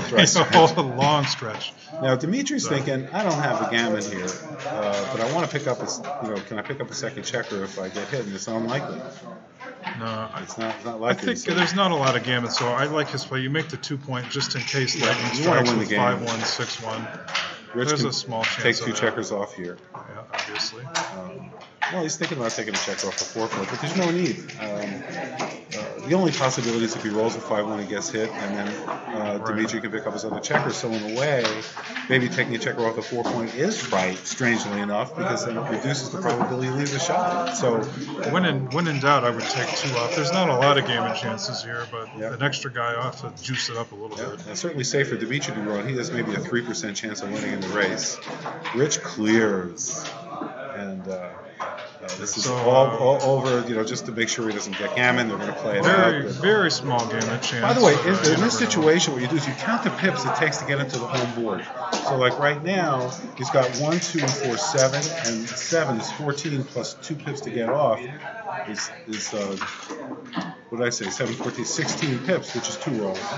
So it's really almost impossible for him to get gammon. Almost impossible. Almost, like we said, almost. Oh, that didn't help. Usually doubles is great for that in this situation. Well, I'm sure Rich or Dick is happy just to win 2 points. So I think ever since you sat down, Rich has really turned it around. So from Rich's point of view, don't go anywhere. Dmitry might want you to leave, but. Well, they can't hear the commentary, so that's good or bad, I don't know. And the 1, 2 to 1 is a critical play, by the way. That is the only right play in this situation. Actually, I don't think it mattered. It does, because he could have rolled 4-1. Right, that ace would have went to the bar point, so he'd come in with the ace and come off with the other number. Well, but at any rate, so now I'm going to consult the match equity chart again and So what do we say? 3 away, 6 away. It's 3 away, about, 6 away. So 27%. yeah, it looks like 71 to 29. So 29. So that was a big improvement. Big improvement. Yeah, he gained quite a bit. You know, roughly 70-30, and that's that's certainly. What's the word I'm looking for? Doable. Doable, yeah. It's not a long shot. Now, for Dmitry here, is thinking about the one. Most players now in the modern school play 6 to 5, but gammon save. This is a gammon save. Dmitry, believe it or not, he's studied 2-1 on how to play it at all scores. So I'm going to assume that that looks right because he's gammon save. In other words, well, it's not gammon save though. For him, you're gammon sensitive, but you're not gammon save. You know. I mean, oh, I see what you're saying. You know, Dmitry doesn't want to get gammon, but you're not going to, play. You're not going to play totally, totally stiff. Well, it paid out for him. It worked out. Oh yeah, 6-5 was a great roll. A Richards bar, so he has to split.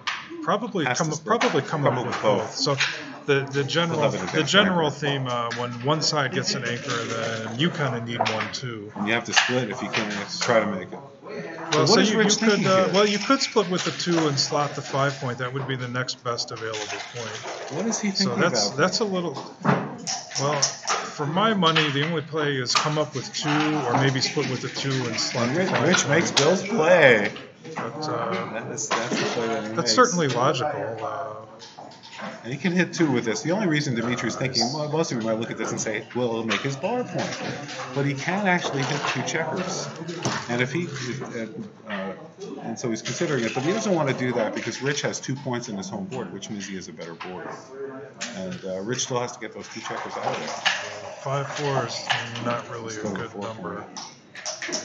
So what's the game plan? That's always what you're thinking. And for Dmitry, he just wants to really clear those checkers for attack. 6-5 brings 2 down. Easy. Nice roll. He needs doubles though. So now, if Richard doesn't anchor up, well, he did. So Richard didn't anchor up, and now Dmitry had some spare builders to attack with. So now the game's settled down. Both sides have an anchor. You'd have to assume Dmitry has a small advantage just because he has the more advanced anchor.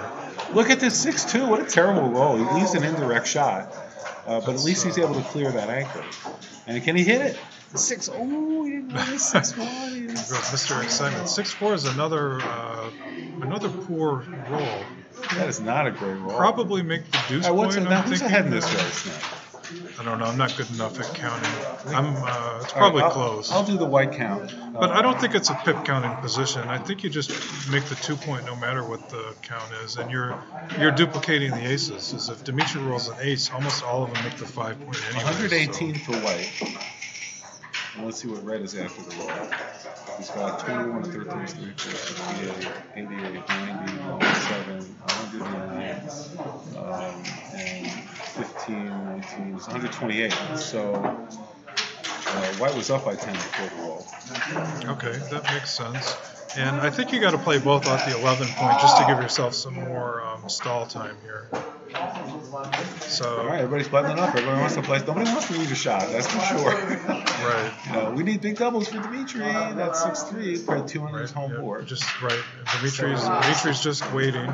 And so, yeah, he's playing a waiting. He doesn't mind leaving those shots at his home board. I mean, he'd prefer not to because it's likely after that Rich is going to leave a shot. Double fives. Oh, well, that could that's a game changer. That's the roll for Rich in this match. So I think no matter what the count is, that's the play he's going to make. But I guess I'm glad I have someone who's good at counting pips next to me because by the time I don't know, it's probably close because you said Dmitry was up before. Yeah, that's true. I'll count. It's probably up a little bit, but it's 36. I'll try to count red. So red has 42, 52, 64, 94, and 97, and I think red has 101. But let's see if you come up with the same thing.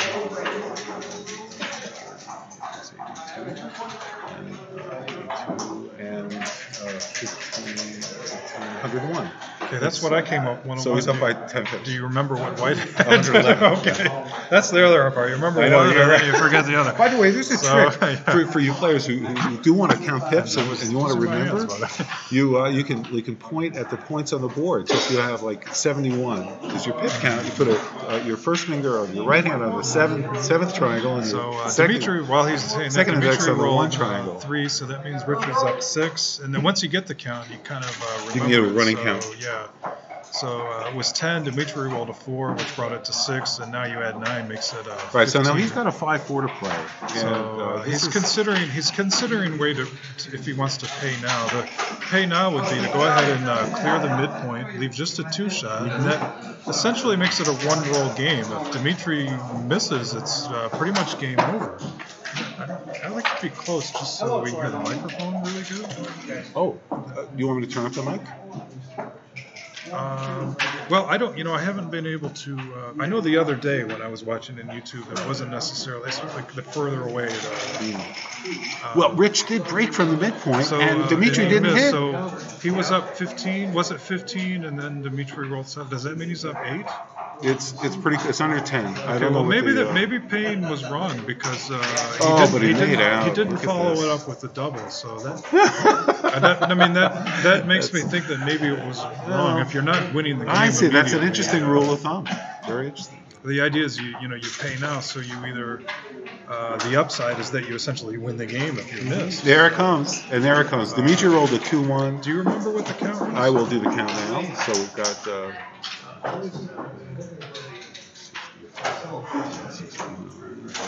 84 for red, if you can remember that. Okay, 84.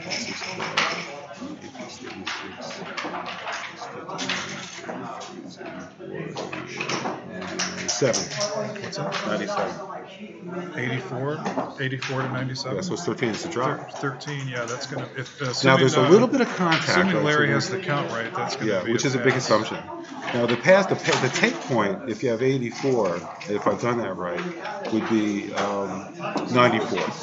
So what about those extra 3 pips, right? So that's fairly close. It's about 4.5. In other words, he needs about 4.5% to be able to take this. I don't like it, especially because it's hard to race from the opponent's bar point. You're by the time you get in, Richard's always going to probably have several checkers off. The way to think of this is Dmitry has 2 ways to win.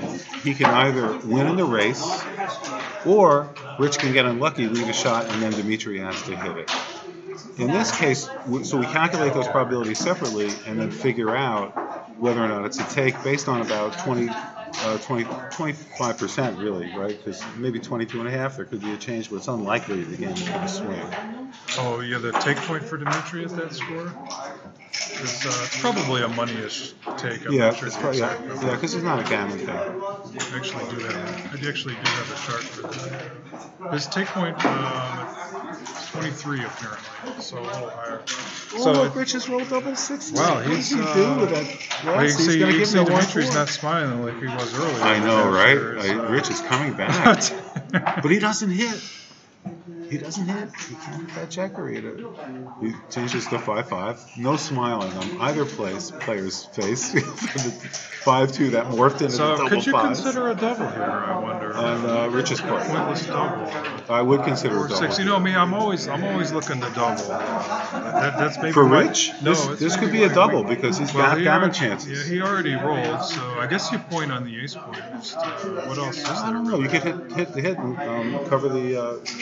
But the 5 point, you got a 5 point pot there. So if Dmitry rolls awkwardly, he could be looking at the business end of the cube here. Oh, he hits. 4-3. He comes in and hits. There's a lot of return shots. Right. I think you got to hit first before you. You have 19 return shots. That's one of them. 5-4. Yeah, that's a hit record, right? So come in and hit, right? That's a hit record. 5-4. I don't know what he's thinking about. Why wouldn't he hit? Well, there's a lot of returns, but you got him outboarded, and I think you want to. No, don't do that. No, he's coming out, leaving twos. Yeah, and fours. like you said, your game plan is to attack, right? So it's only a 1-point board. And he missed him. I can't believe it. I'd be interested to check. Yeah, but he Twos, can fours, sevens, and clean nines, them and he up. rolled an 8. Well, I think Dmitrity's happy just to clean up the bonds. Oh, I'm sure Dmitry. I'd be interested to check the computer on that. My guess is that's a significant error.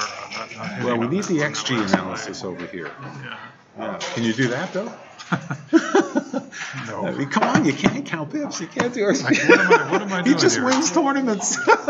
Occasionally. So this is double fires has got to get him back in. Oh, I definitely think you want The race is important. to be happy about that roll. Yeah, let's take a look at the race. Let's see.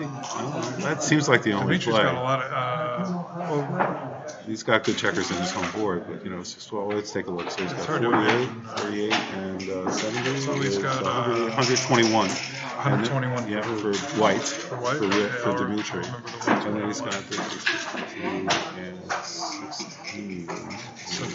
78, right? And he's got 48. So it's 126, 128. 128 and 121, you said, for Dmitry. So Dmitry has a small lead. Yeah, but still, so what?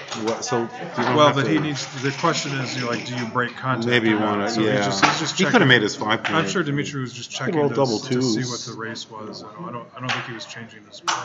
Yeah. So if Dmitry was up 7 and Richard rolled 9, that means Dmitry's up 2. All right, and I'm not 100. I'm not completely confident about that. Dmitry is preparing to bear We're off. going to assume Dmitry's up. We're going to assume Dmitry's up 5. It could be off. We're waiting for the doubles. Doubles is going to decide this game by and large. Right. I like coming down. And Yep. Clear it. You're just Well, waiting one for set of doubles, doubles, and yeah. you've cleared the contact. And since I'm talking, I'm forgetting the count, but it's roughly, it's roughly equal. Well, they both have 8 crossovers, if that's worth anything. It's got to be. I'm going to say. I'm officially going to say it's nip and tuck here. Okay. And 4-2, they're making pretty average rolls. It's a little below average. Right. So just stall and build the board while you stall. Yep. He's got the hole in. He's got that checker, and he's waiting for his doubles. Any doubles? Neither side's going to double. Slot the 2 point. This is probably the recommended play. The cube's not going do to it. come out for a long time here. No, not in this game. Oh no, the Rich rolled double ones. He's got something in his eye. Did I see that right? It is. It's double. It's still double ones. It doesn't change things much. It's a little small. No, I like this play. He gives himself Okay, fours, all 2s, right. 4s, 5s, and 6s to cover the 4 point. Very smart. I guess. He knows Dimitri's not leaving his shot. Yeah, that may be the technical play. I don't think I would have seen that, but it's certainly logical. Yep, that's Rich. He's logical. Great player. Great player. Wow. 6 is easy, and I doubt the What do you do for the 1? Probably. I like making 9-8 because just to prepare in case you get a hit. And that's what Rich is doing. Only a 6-1. And you never rolled a 6. Ooh, Bill. You rolled a 6-2. That's not a great number. And now next time, Rich is, both sides are running out of time here. Rich has a bit more. He's going to play the 5 and slot the 2, so he has a 6 to play. And let's see what Rich can come up with. Rich cannot play 6s. 5-3. Well, That's a great roll. That is a great roll. Plays good for 1 roll. Anyway. That's a great roll. This is really getting down to the The wire. moment of crunch is coming This soon. is like here. flying. Oh. 6-4. Plays easy. 6-4. And Clapsaddle is joining us too, so we've got 3 voices talking. And, Oh no! Dmitry rolled double Double 4 as well. That's exactly what he Well, that's wanted. interesting that he played it so quickly that way. Well, there was no other option. No, I would have looked, but 4-3. he's got it. So this might be a play it to take it territory. Let's see here. Yeah, this. So you got If to this check. is a double, it's a take. That's for sure. Are you sure? If the race is always important first, so that's the first order of business. 50, 70, 72, 73, I think, for Dmitry. Although I trust your number more. 73 is exactly right. 73 for Dmitry, and Richard has 52. 3 pips. Are you sure? It's Plus only 18 is 71. 71. So that may not be. What's the count? It was 1 pip. 1 pip difference. 1 pip. 3 pips. We got 7 on the outside, 10 on the inside. Who was up? Dimitri's up 3? No, Dimitri's down. So probably not doubling down 3, I would think. 3 pips, but you got the shots on his 4. Right, but first of all, there's Dmitry could leave a shot with 6-1, 6-2, 6-3. I don't think it's a double. And you're not hitting. I would not go. But you got to look at it. But, wow. Especially at the that's, score. Wow, well, that's what they call rolling the nuts, I would say, for that position. And now he's going to play for the gammon. But technically, it's a free roll gammon, I guess. That's right. It's a free roll gammon. You know, if he double out. maybe in danger of leaving a shot. Pretty unlikely to win a gammon, but no reason not to go for it. Yeah, well, it's getting more likely. Now the next turn, there's a reason not to go for it, but well, let's see. Let's see if he comes in. And he's not coming in. I think you still go So for Rich, it, though. Rich is not coming in. And look at that thing. You take 2. One No, is easy. It doesn't hurt to like. I like taking 2. Let's go for it. You were just worried of last one. I don't know if that's right because Well, you're odd. You're odd. I like it, but that's how you score the gammon. Dmitry has Kasawi. That's how you play backgammon. Which, for those who don't know, that's sheep testicles, Kasawis. 2-1. All right, yeah, so definitely. he's in trouble if Rich stays out. And he stayed out. Look at this, Dmitry. He's got. He takes 4 off. It's a lock for a game. Well, he's got to hit the 3 or it's a G-ball. Yeah. Oh my gosh, he's staying. He could get backgammon. The good news He could is get he might get backgammon. another shot, I guess. But guy, if you don't hit this, holy smokes! What if he? This is really scary. 3-1. He rolls a 6-4. Incredible! And What he still bad could luck! get off the gammon. What bad luck for Rich? Rich really had. It was Certainly. brutal. Rich used all his luck up on Steve. So he needs doubles, 5s double or 5s. better. Looks like. Yeah, double 5s or double 6s. And he, Very doesn't close. make it a Rich now. It's Wow. Crawford. So Dmitry scores the unlikely gammon, which was a great coup for him. That puts her to Crawford. Rich could not. Rich got 2 shots. Could not hit it. At least 2. And 5 away Crawford. Let me consult my man's equity chart here again. That's going to be 16% winning chances. It's gone way down for Rich. All right. Now this year, since it's an odd away score, it plays like virtual DMP. The gammon for Rich isn't worth much, so you basically just play. Both sides play as if gammons don't matter. Dmitry really doesn't care if he gives up a game. And running is the DMP play. Probably slotting is the DMP. It's actually worth about 7% to get the gammon. It's 1% to get the gammon here. Is the only difference. So in other words, 10-8 versus 10-7. Post. All it's worth is the free drop. Yeah, let's look it up. No, the only thing that Mike here is right. The only thing that's worth from Dimitri's point of view is the free drop. Right. So if Rich scores the gammon, it's 8, and he's got to win. Assuming he doesn't win a gammon, he's got to win twice. But that's what I mean. It's 33%. Isn't he 32%? No, he'd have to win. Can we look that up, please? You have the match. Well, I don't have a post Crawford equity table. What? But I mean, 1 away. I don't have post Crawford 1 away, 3 away. I think is around 32%. I don't know if that's true or not.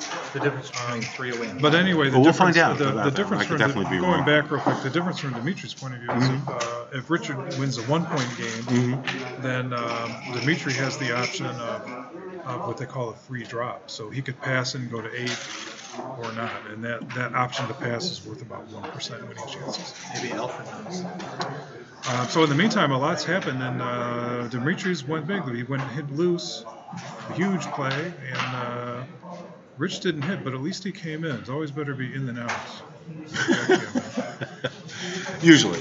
It's always exceptions and back That's out. true. You never say always, right? But, nice roll. Yeah, that's a heck of a number. He had a lot of good numbers actually there. That's true. 1. Well, that was good. It's very important that Richard comes in there. it's a rough game, but Oh, at this is least tough. but it's better to be. But it's got one checker, so we can escape with 3-5, 3-6.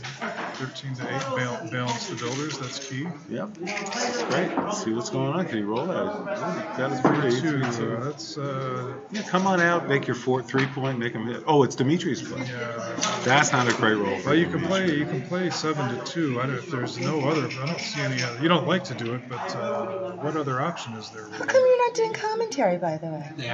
I know, you are? right? Oh, you haven't?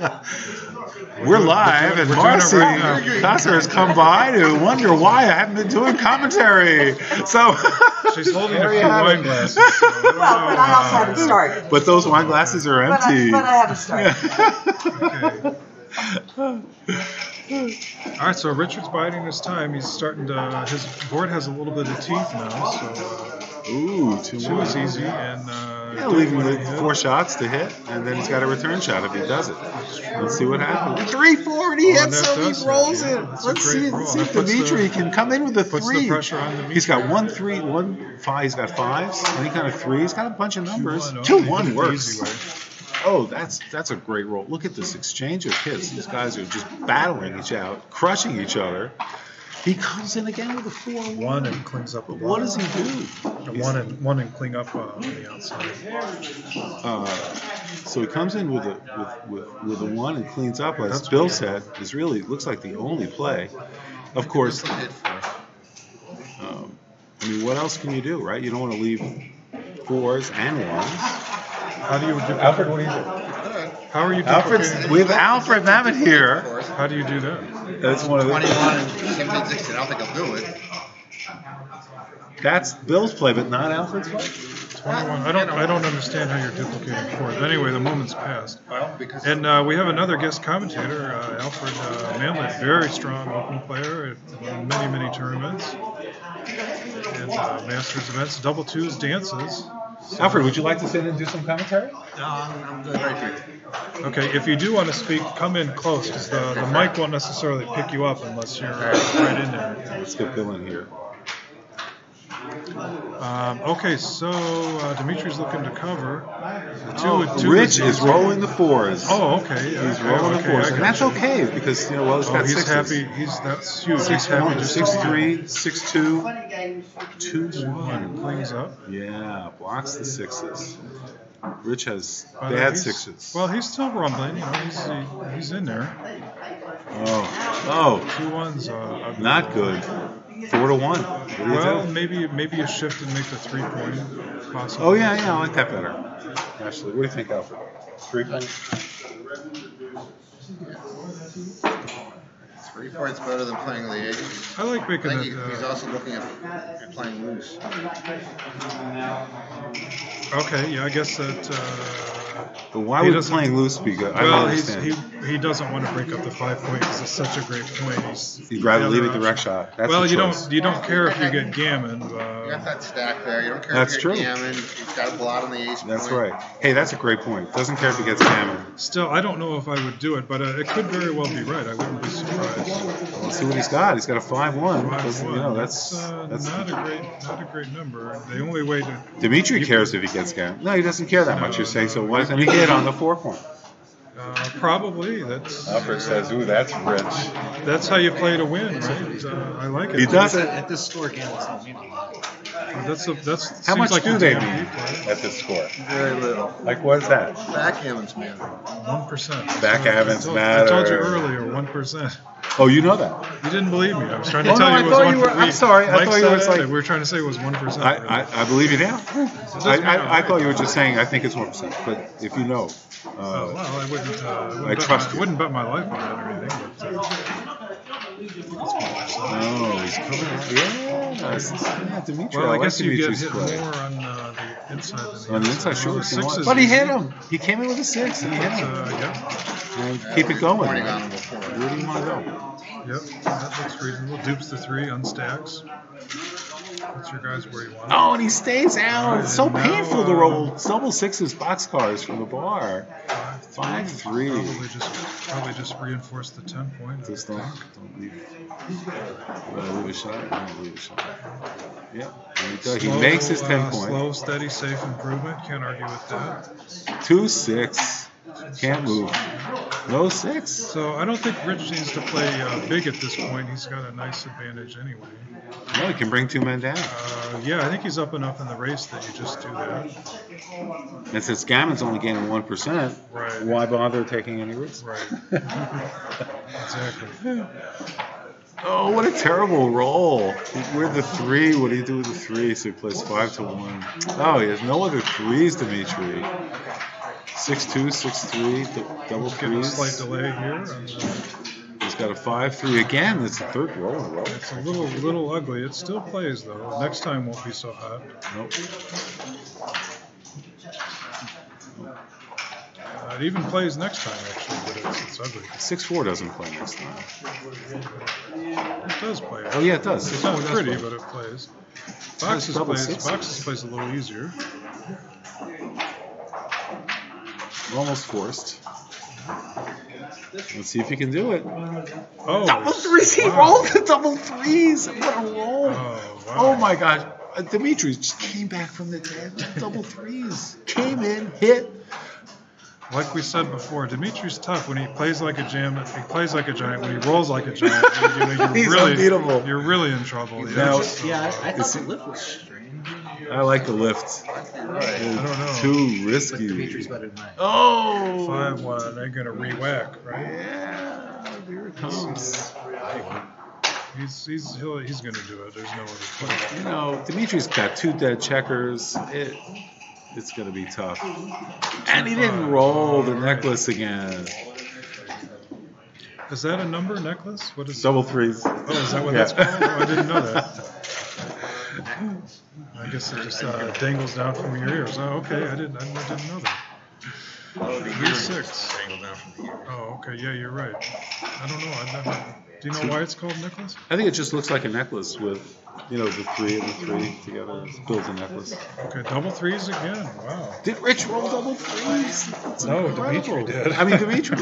So, yeah, I think Rich rolled a 3-2, stayed out. And Dmitry's got his double 3s. He's looking to pick up the second checker. A lot of back and A lot of back and forth. Here. forth. Oh, and Rich wasted another double 6s from the That's bar. unfortunate for Rich's part. 6-5. What do you do? I think you just dominate the outfield, right? Well, this game is not over by a long shot. Dimitri's got a lot of work to do. He could sure be happy with another 6-5 next time. Okay, well, it might not have been. It's been done. Oh, he's got 4-2. 4-2. Oh, Now boy. I guess now you come out. Huh? Boy, this is tough. Coming out all the way, Do you duplicate the 2s. push the 2 to dupe the 4? Or he's duping the 2? Yeah, duping 2s and 5s. And he rolled double 2s, but he's on the bar. It's not going to do him any good. So, 4-2 he hits, and he comes out. Well, it's fine. Pretty bad. Richard, Double 5s. He left him double 5s. He needs to come in the worst way. He left him double 5s. 4. Well, that's one in better than none in. All right, no, he needs a 4 or 5-4, 6-5. Keep hope 5-3 is alive. good. Okay, Bink and Bob. All That's right. interesting. Okay, he's just going to try to tiptoe home. And it's working. He's staying out. So that was a great. And he thought about it so quickly. Dmitry just said, he yeah. didn't think about it. He just did it. That's right. Or he didn't think at all. That's right.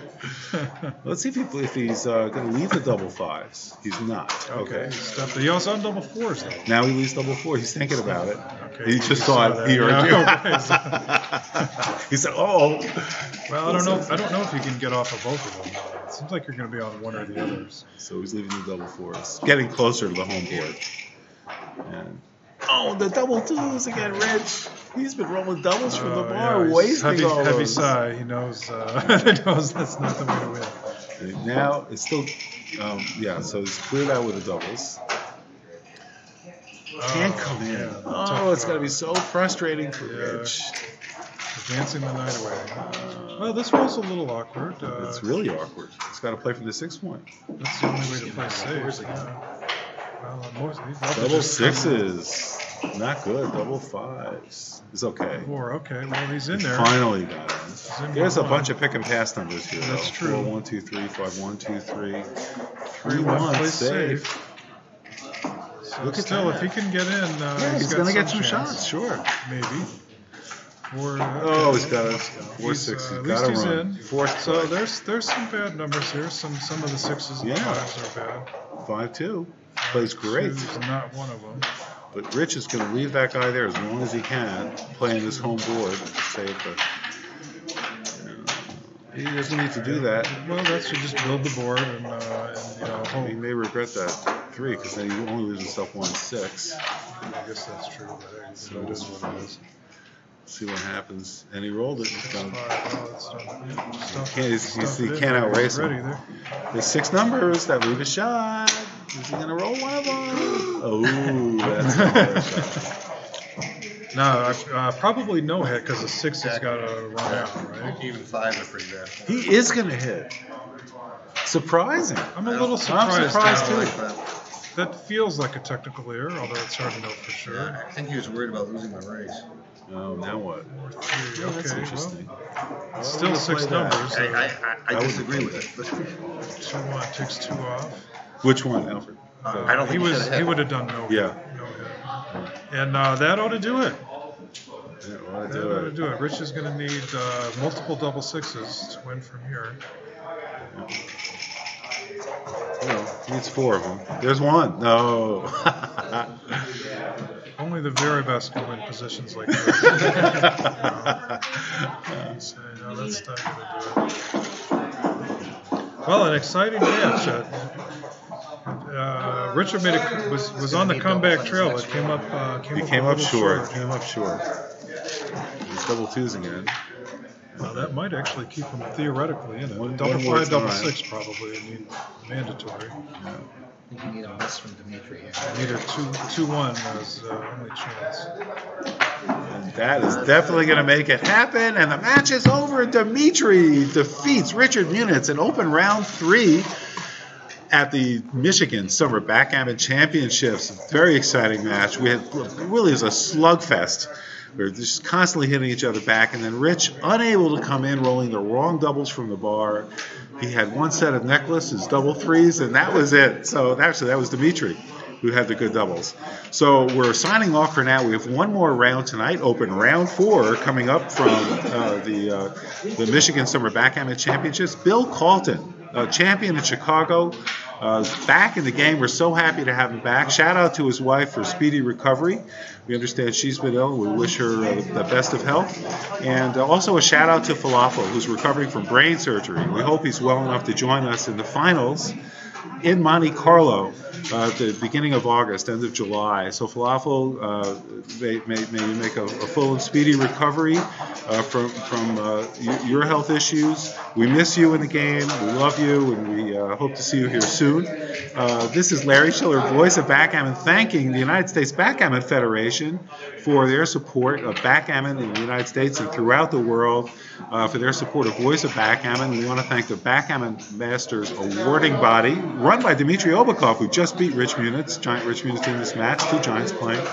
BMAB is adding credibility, not that it needs it, but they're really ensuring credibility for the game of backgammon throughout the world, and for Gammon Points, bringing fame and bragging rights to your favorite game, sport, and hobby. GammonPoints.com. If your club is not providing draw sheets, if you're a player, you're not getting Gammon Points, contact voiceofbackgammon.com or let your club director know to visit the website. We'll get you set up, and points can be awarded retroactively back to January 1st, 2018.